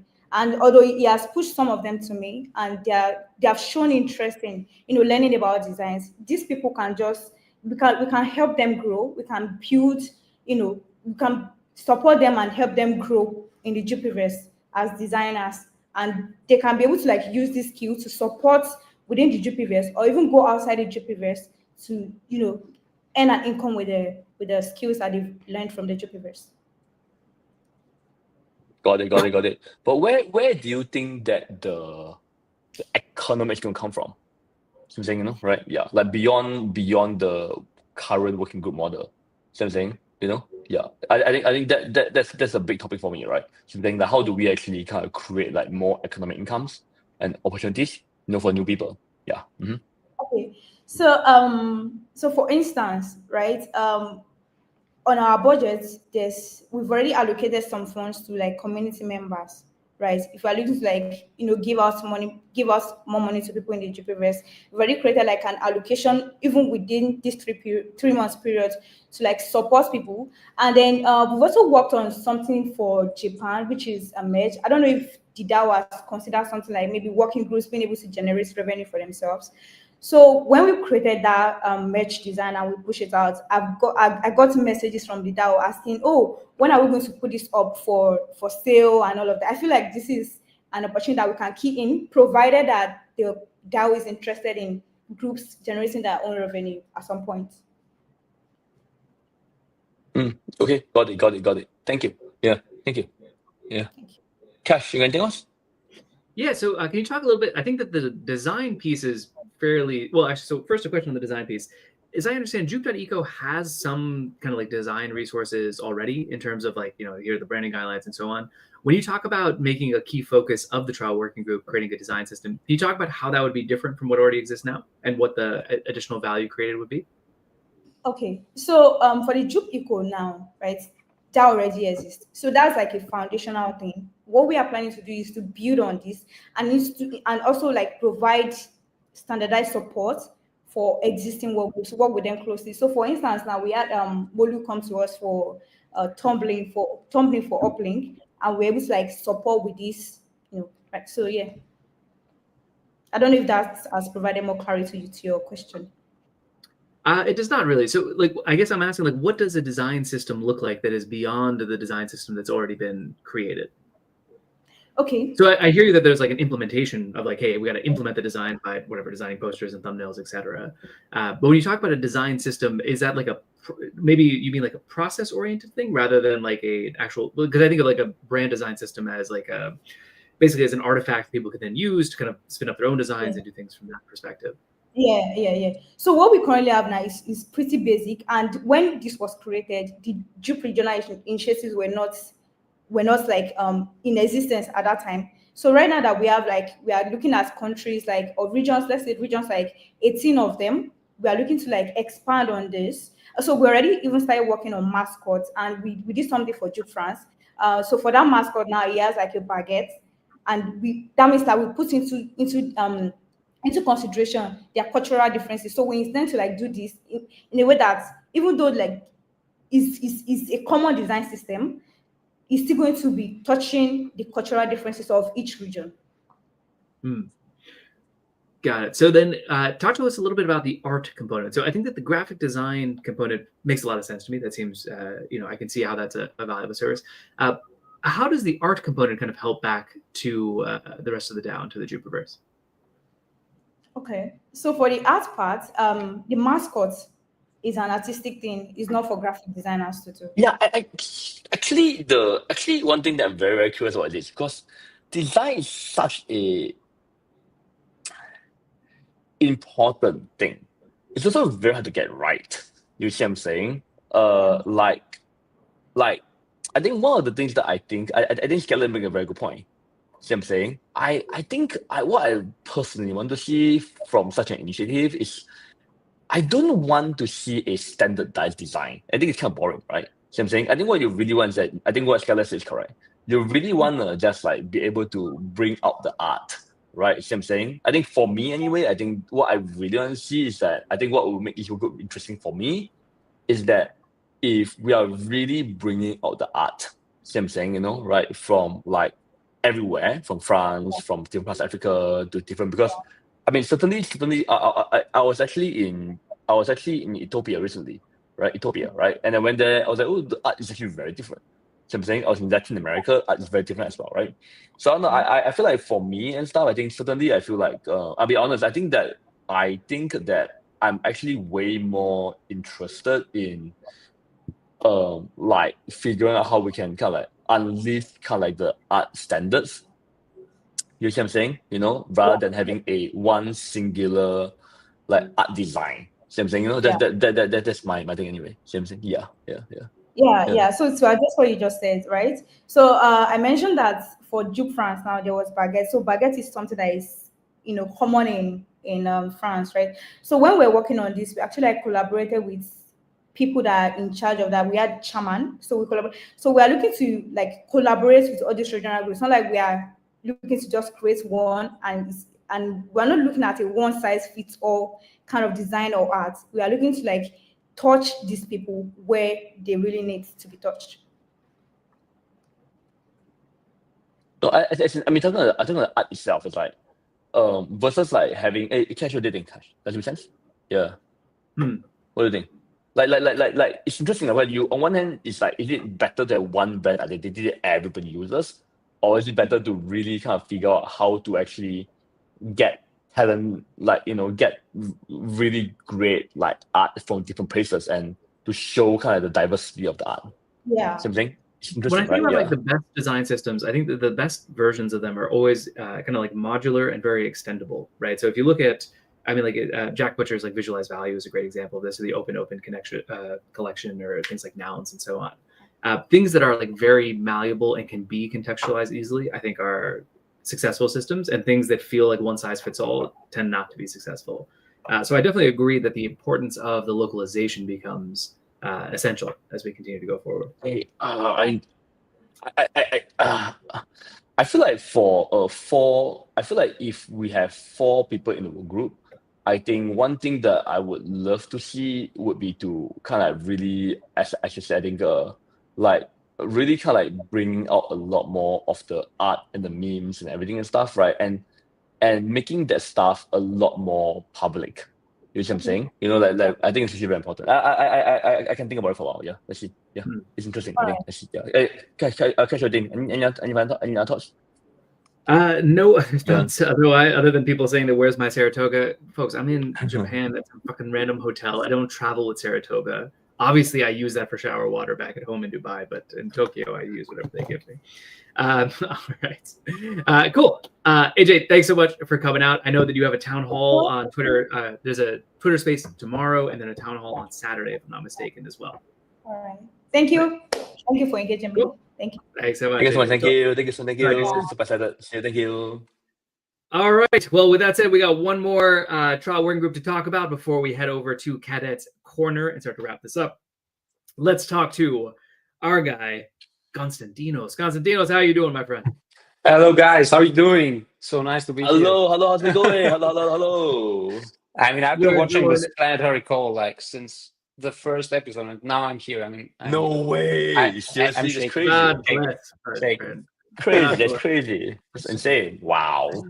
Well, Yeah. I won't lie. You already got some flowers earlier in this call when I was up here. So I think people maybe have a sense of what you guys are doing, and we talked about the importance of it. But for anyone who maybe missed that part, and certainly for the sake of the YouTube clip, can you run us through what is the DevRel working group and what is the goals here? Exactly. So let me start like almost 7 months ago, where Fiji and myself, we are the co-founders of Catalytics. We were just regular users in the DAO, and we're like watching Planetary calls and being active in the Discord. And then as devs, we are working as full-time devs, and we decided, hey man, let's do something cool. Let's do something cool for the community. Wow. We were like talking in Discord with people, and everyone was asking, hey guys, how ASR is coming in 2 months? How much ASR am I gonna get? And we built like an ASR calculator. This went totally viral, and meanwhile, our Catalytics platform averages between 2,000 and 3,000 users per day, and over 30,000 unique users, addresses. Let's say addresses, not users.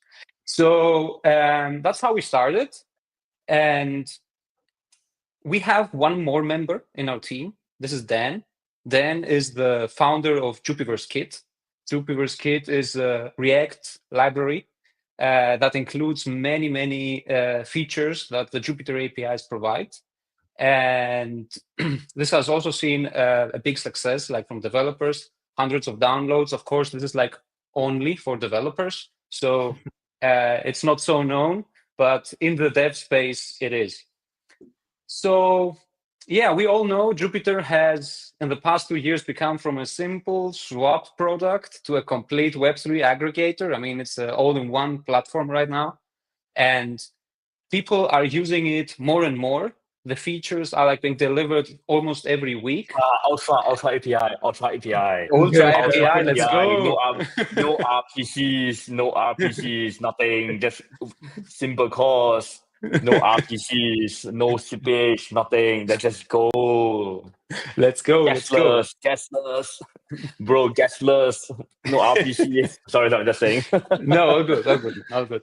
So yeah, the team is shipping nonstop, and there is not only the products that Jupyter provides, but there is also dev support. There is also documentation. There are also open source products and projects. Like for example, YY I mentioned before. Shout out to YY. I mean, sick guy working like 30 hours a day, I guess. It's like the Jupyter terminal. It's like the referral dashboard. It's the unified wallet. These are like open source stuff that by the time the Jupyter team is over delivering things, these things stayed behind. They went outdated. For not always, the documentation isn't always on the latest version. And also in the dev support, we saw many times, I mean, you probably all know Sion has like 50,000 messages in the dev support. That is like something really insane metric. Hey, constant. Can I call it con or constant? Yeah, do it con. Yeah. Con. All right, bro. You know the story, right? At the Castambo. Were you I there, by the way? I know. Castambo? Yeah, we were there. Yeah. Oh shit! Didn't say hi. Anyway, no, but I think he was like Burning Cat, right? And for those who don't know, I must say this again because it's a great story. So we were at the Burning Cat. We're like, hey, where's Sean? Can take a photo? And then Sean like showed up, like looking tired and everything. I was like, asking, where the fuck are you? He said, oh, I was replying to support, developer support. I was like, what the fuck? It's crazy. I mean, the guy is insane. Yeah, but Sean, Cash, can you pull up Sean's tweet? I mean, you're gonna have to be more specific, my guy. No, he wrote a tweet he shared. Let me show you 1 second. You mean the DevRel tweet? Yeah, the one, yeah. I mean, this is I wanted to touch on this. This is something that really touched us emotionally because I mean you're gonna bring it up. Yeah, Cash can bring it up. 1 second. I found it. Boom. Let's go. You found it? You found it? I found it. Slash somebody else might have found it. I don't know. The credit. Who knows who gets the credit for that one? Shout out, that's true, Shani. Oh yes, here's me Sion's tweet on the DevRel working group.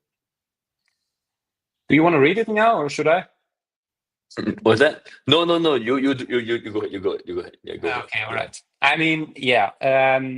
Sion is giving us a big shout out here, and I mean the most important lines are like their effort definitely helps free up a lot of my time in product and engineering, and personally he gains the most out of this. And I think this is a comment that as a developer there is nothing that touches you more than this, and I don't want to take the credit for this. I want to give the credit to Fiji and Dan. These are the two other DevRel members who are like grinding nonstop in the dev support. I mean, this is insane. Fiji has 2,000 messages in the past 2 months.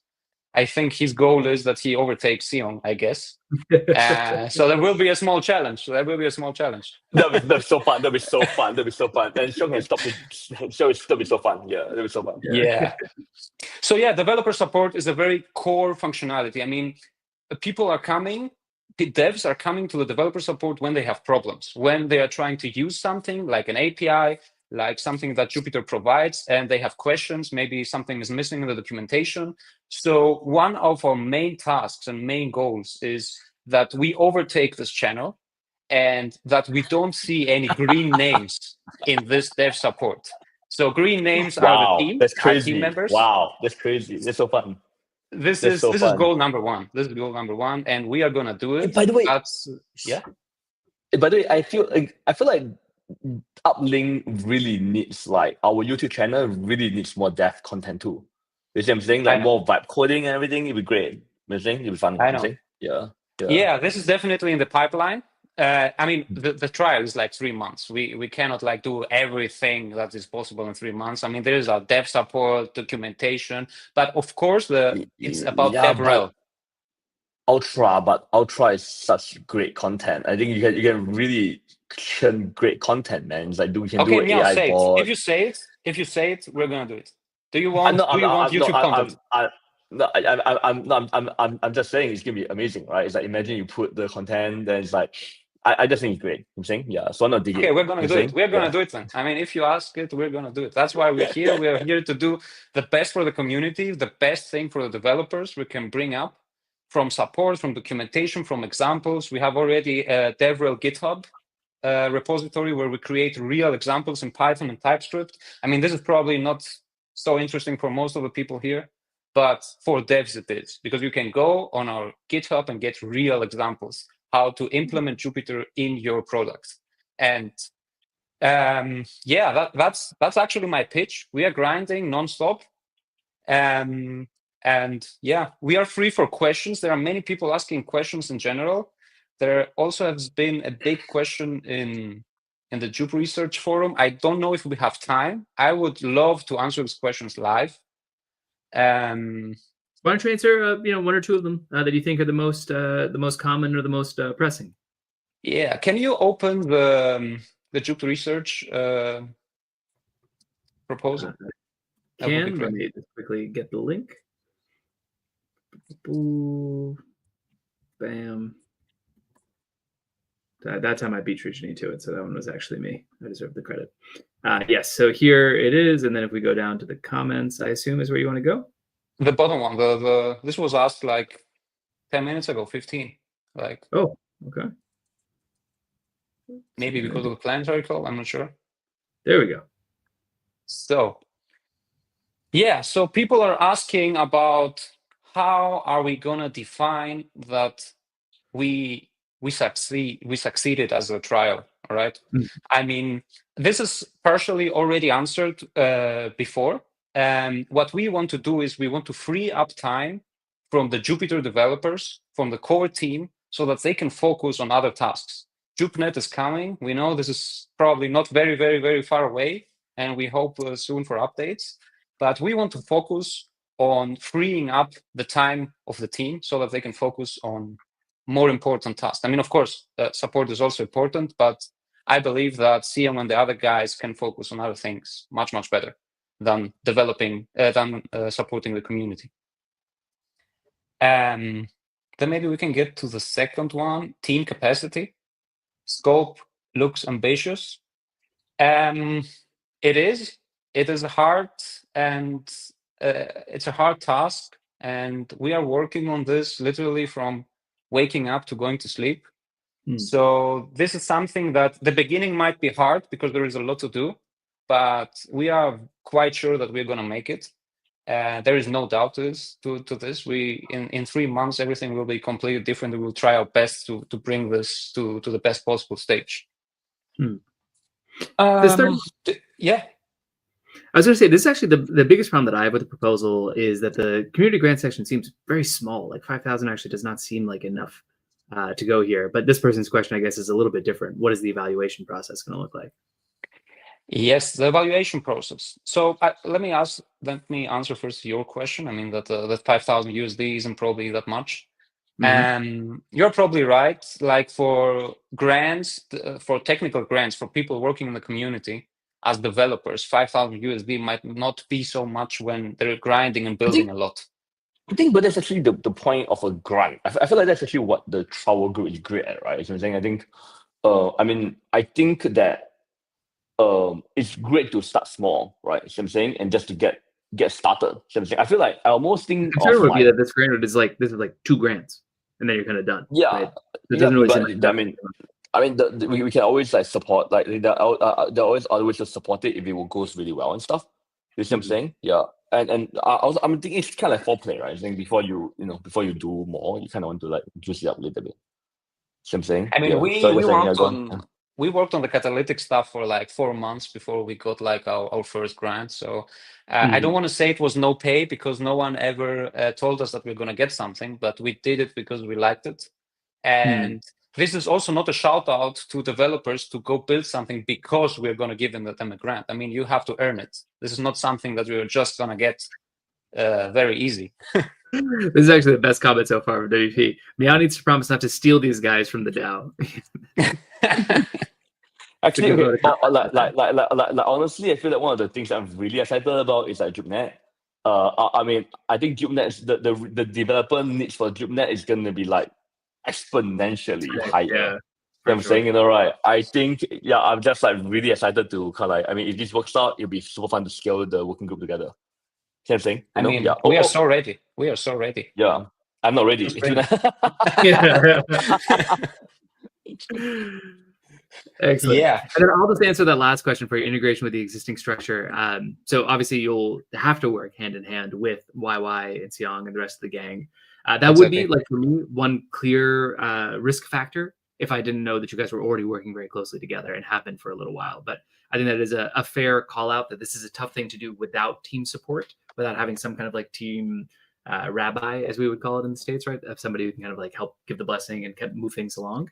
But that, in this case, you guys very obviously have that, as we heard from YY and Xiong's kind of full-throated endorsements already. Exactly. We are like in daily contact with YY. I mean, completely understand that Xiong doesn't have time to be in contact with us, but YY is like the funnel. So we are in daily contact with YY, and YY is doing his stuff with Xiong. Honestly, it's not about time, man. It's also like what's actually really, really important is that you bring a very different perspective, right, to everything. Yes. See what I'm saying? Right? And I think that's actually so important. You see what I'm saying? Yeah, because like you guys are like there's no way that we can understand things from the way you understand things, right? So I'm saying, yeah, I think it's so important. Yeah. Yeah. This is also a question sometimes YY asks to the guys in dev support, Fiji and Dan, like, how do you guys see this? I mean, how do you feel like community supporting community members? Because of course you guys from the team have one perspective, but we as community members have a different one, and this can like play together very, very nice. For sure, 100%. For sure, 100%. Yep. Yep. All right, I know Bobby's asked this a few times. I'm just going to answer this. The Jubilee is going to be, yes, for Air 8 Pro users, it will be either, I think it's meant to be tomorrow, but it's certainly before the end of the week, guaranteed. So for the users there, don't worry, that is happening. There's something else that's launching tomorrow, which is going to be kind of coming with that as well. So a little spoiler for you. In any case, back to the business at hand. So the trial DevRel working group, clearly, boys have been building for a long time.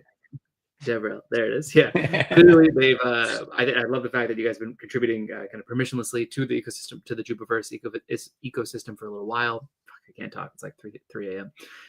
But a lot of good things happening there. Folks should definitely check out the rest of the questions that are on there and ask some more. I think there's still time, in my opinion, to increase the budget. I appreciate that everyone is very nervous about budgets. So let me just say that since both these presentations are done, folks, if you want talented people, you have to use the budget. Don't forget the DAO has $10 million and 100 million Jupe. Do you think that's just there for fun? It's not there just to sit there doing nothing. It's there to help expand and improve the Jupiverse. Now, there's a question that must be asked. Is this the right way to spend it? And that's a fair question. But there's no question that it must be, or that it ought to be used on people of high talent, high commitment, and high integrity to make good things happen. So that's as Loki is saying down here, good labor ain't cheap, but cheap labor ain't good. That is a fact. No, I feel like I want to give more nuance here, right? I think I feel like the thing here is that money is hard to earn, man. It's hard to earn money, man. I think, but what's actually important here is that I think we really, really, really want to get the best people. And I think that's what I'm saying. I think there are a few things, right? There is budget, there's legitimacy, and there's support, right? 3 different things, right? I think Con would know this very well, right? There's budget, which allows people to focus on something, right? Which allows them to tell their family, right? To tell their family, hey, I'm working for something. You know what I'm saying? And if they pass a very tough test, right, then the Jupe alignment is there. So I'm saying, hey, and then we can work on something together for the long term. See what I'm saying, right? Yes. That's the budget part, right? And that's legitimacy, right? Legitimacy is feeling that you have the right to come in front of the community, to go on the show. I'm saying that you proved yourself. See what I'm saying? Support means that, for example, you get the right kind of access, right kind of broadcasting channels, right kind of distribution, right kind of moral support to do your job. See what I'm saying? So those 3 things are all extremely different. what I'm saying? And I feel like DevRel working group, this is a really great one because I feel like I feel like it's a really good conversation, right? And part of the so dude, one of the things that I really want to do like as part of this trial process, right? And if it passes, is that I would really let's have a really good discussion, right? About okay, what budget is needed. I'm saying to really kind of like empower the community, right, and yourself, and then what kind of legitimacy is needed for you to kind of represent Jupiter in the right way. See what I'm saying, and what kind of support we can do. See what I'm saying, whether it's from other groups, from the team, and for example, Uplink. I mean, between I think one of the things that is very underutilized is that we have a lot of like community content, Jupiter content, but we don't really have a lot of developer content. See what I'm saying? Yes. So to me, that's a very also for example, we also have a JRC, right? We also have a Jupiter Research Center that we're popping up. That has some of the best devs, like best security guys. See what I'm saying? I mean, it would be really fun for just to talk to them, right? See what I'm saying? And I get access to them Definitely. too. For You sure. see what I'm saying, right? And they will also benefit from having their work be more visible too. You see what I'm saying? You know, makes sense? So I feel like the whole so I think that's actually how I think about it.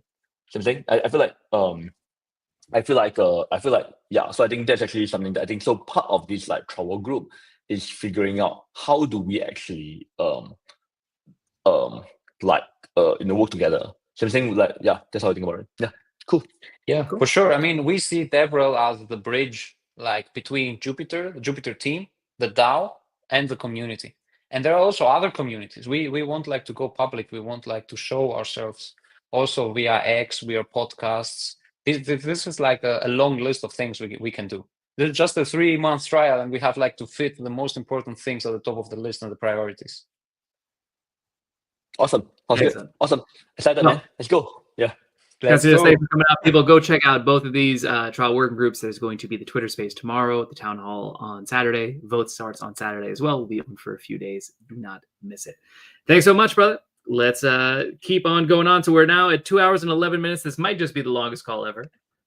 Must be. Is it? We're getting close. I don't know. But we could not leave without doing one last section. You already know we had to do a little Cadets Corner. And for this Cadets Corner, we have a very special guest. The Lisan Al-Gaib over at Uplink, the Satchella Maximalist, and he's going to have to come up and explain what the fuck that means. Please drop a little jam in the chat for our guy, OG. OG, how you living, boss? What's good? What's good? Yo, what up? How's it going? Hello. Doing good. I'm in my apartment. I don't know if you can see.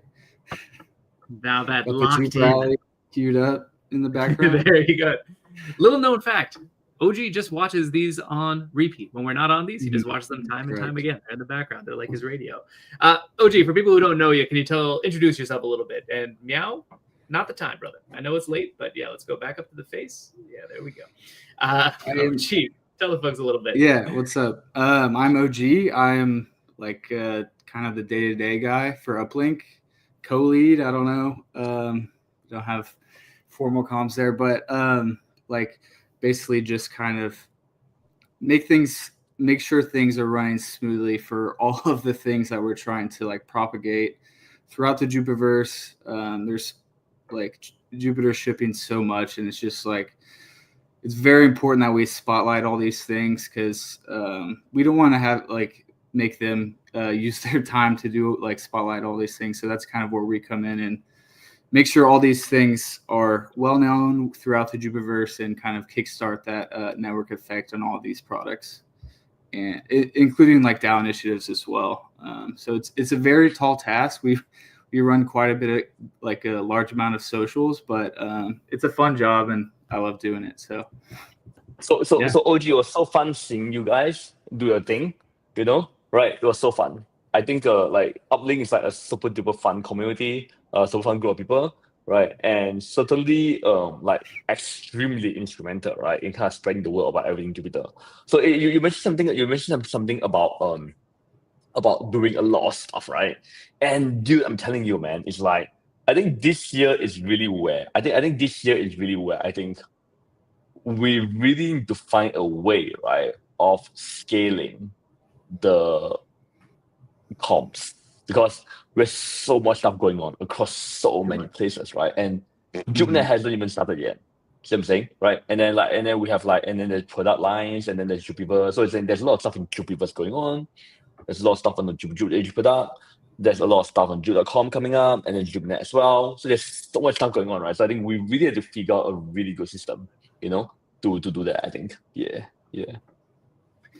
I agree, 100%.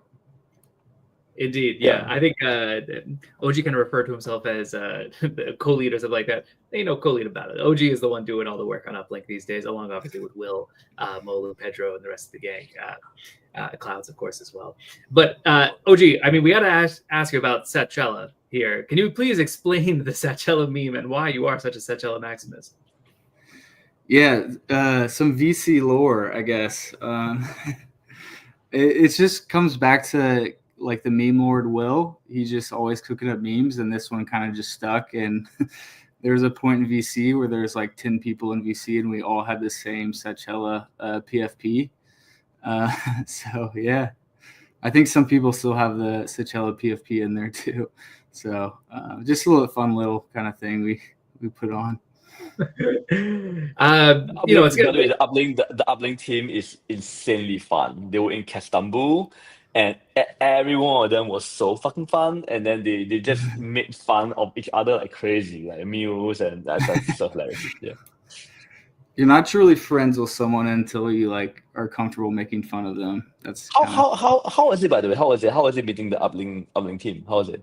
It was amazing. I think Casimbo was just in general amazing, but we had such a good time so good with so the good, Uplink so guys. good. Now we're trying to plan all of us going to Solana Accelerate. I don't know if we'll be able to do it, but that's how much fun we had. Is just we want to kind of reintegrate and get that IRL thing going. Dude, and I think that we have is that we have so much, and I think we have so much content from Istanbul, right? Like drone content, and also also all the photos that people took. We don't actually have a way of sending them out yet. So do you mind? We should discuss how to do that. See what I'm saying? Right? Yeah. Cash, we got so much content and videos and stuff, right? I know. It's been a while. I know lots of stuff happened in the 2 months since, but it'd be really great to do some kind of vibes recap. See what I'm saying? That'd be great, Yeah, that's a good idea. Take all the videos and kind of do a gallery recap or something. Yeah, that sounds fun. Can I drop a little knowledge on folks right now? We actually have two things that are still coming from Cat Temple. One is a documentary about Jupyter as a company. Yeah, you remember you sat down for some interviews there. And the second is that there is also a Cat Temple vlog that's been in the works for much too long, but it's hopefully getting done soon. Prado and the rest of the gang, where you at right now? But yeah, I think bringing back some of those vibes, always well worth it. I got to ask some more because you're deeply embedded in the community. It's the way that we first met was that you were kind of one of the most vocal guys out there. Can we do a little fuck, marry, kill? Is that all right? If you had to pick 3 POCs, one for each. Okay. All right. Put me on the spot. Let's go. I mean, obviously, we already know who the F is in this case. That's obviously Satchella. I don't know who else it would be. Just look at Irish's photo. You can see Satchella there. But yeah, go ahead. Who would you choose for this? I don't see the graphic. Oh, it's in the comments. It's just Irish's profile photo. Yeah. What is it? The Satchella Juke again? Juice Boys? Sorry, what is Satchella again? It's Satchel in girl form. Oh, you can see the yeah. Yes. Now that's hot as fuck. Yeah, so I would say that's my computer overheated when Satchella's image came on. How about Wick? How about Wickchella? How about Wickchella? Who were the other two then? I can't find the comment. Wickchella. Oh, Wickchella. Oh, we lost Cash again. Well, sorry guys, I can't do fuck, marry, kill. I don't know who the other two are. The photo of Satchella came on the screen, and my camera immediately overheated. Could not handle that much sexiness there. No. So there's no graphic, brother. It's just up to you. You tell us who's the marry and then who's the kill. You got to choose both of those as well. Yeah, but out of who? Out of all the COCs, all the people in the out of all the COCs. Okay. That changes things. I think I got to marry Will. I mean, we're kind of we're kind of butt buddies at this point. I think. Uplink love right there. Okay, I can see it. Uplink love. I know Will and Molu and Clouds OG. are gonna be Oh mad at my me after god! this. Oh my god! Oh my god! I mean, Then you gotta Then, kill one. I mean, Who are you gonna kill? Mulu is am I pretty gonna hot, I kill? must say. You know. Uplink's a good looking group. Uh, I'm not gonna lie. Average looks there. Kill is tough. Because I don't want to kill any of them, honestly. really, yeah, we're doing this. We are doing this. Let's Really. let's go Wake. I fuck with him the most, probably. He'll appreciate it. He'll take it as love, not hate. That's hilarious. That's hilarious. That's hilarious. That's so funny. There's a question I like to ask every time we do Candidates Corner, which is like, what advice do you have to someone who's maybe watching this, who wants to get more involved in the community? What is the pathway to becoming as central in the community as you've become? I think I'm kind of biased, but I think VC is like a very good way to like formalize yourself with all of the kind of more ingrained community members, and it's like, And VC is voice chat, right? Voice chat, In yeah. Discord. So like you can have like a more nuanced conversation rather than chat. But yeah, I think there's 100 different ways to get involved. You just have to kind of put in some time, and then we'll support you. Like we have a bunch of people in general chat, whatever, just like answering questions. Like if you literally have any question, if we don't have an answer, we will find the answer, and we won't stop until that question is answered. So just get involved in Discord, I would say, is probably the easiest way to start. Nice. All right.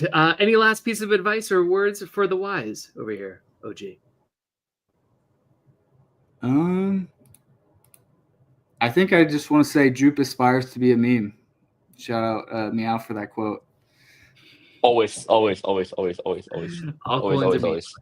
Thanks. Let's Well, go. OG, it's great having you on, folks. If you don't already follow OG, go do that right now. If you want to make content, he's the guy to talk to. If you have ideas on what content strategy could be, he's the guy to talk to, and much more. Drop a little W in the chat for our guy OG.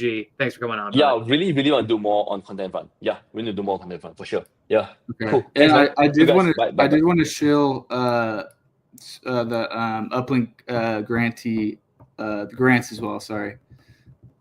So Super Teen Earn, Uplink, come apply for a grant. Need some more people there. Get you some. That's right. We need more satellite creators over there. All right, OG. Thank you very much, guys. Talk to you soon. Peace. All right. Well, we're coming up at the end. We're actually going to go ahead and skip Meme Madness for the second straight week. We actually had this done last week as well, but we just don't have time because it's so late. So we'll just go right here to the end. We will eventually do Meme Madness, I assure you. But everybody, thank you for coming out to what I believe is the longest ever Planetary call. I'm getting roasted in my private DMs about jokes because I want to make proposal lengths shorter. I see you, Slug. And I'm instead this call is getting longer and longer. Appreciate everybody for coming out. We covered a lot of ground, some new things that have come out, not just dev.jup.ag to make it easier than ever to build with Jupyter, but also verify.jup.ag and the formalized new verification system. It's going to continue to get better over time. We talked about new launch ideas. Cash. Yeah, don't worry. This is really fucking long, but I don't know how to make it shorter. There's so many. I have some very clear ideas on how to make it shorter that you and I can talk about. But it's all pretty important conversation, honestly. Like if I can talk about it later. Yeah, let's go. Yeah. Let's go. Yeah. The point is this: we covered that. We talked about new launch ideas. The cat starter coming next week. So if you have ideas on what you want to launch there, please do reach out. That's gonna be a lot of fun. Too long. LGV2 brainstorming, still early stage conversations there. Don't take anything there as gospel. That's going to come up over time. We got to hear about the difference between working groups, trial working groups, 2 trial working groups up for vote this Saturday, including the design working group and the DevRel working group. And then, of course, we got to hang out with OG here at the end. This has been a great one. Thank you all very much. It is now 3 a.m. What is it? Yeah, 2:53 a.m. Time to go to sleep for this guy because we have a big day tomorrow and then every day after that. You don't have to go home, folks, but you cannot stay here. Thanks for coming out. Meow, last words? Fuck off. Bye, everybody.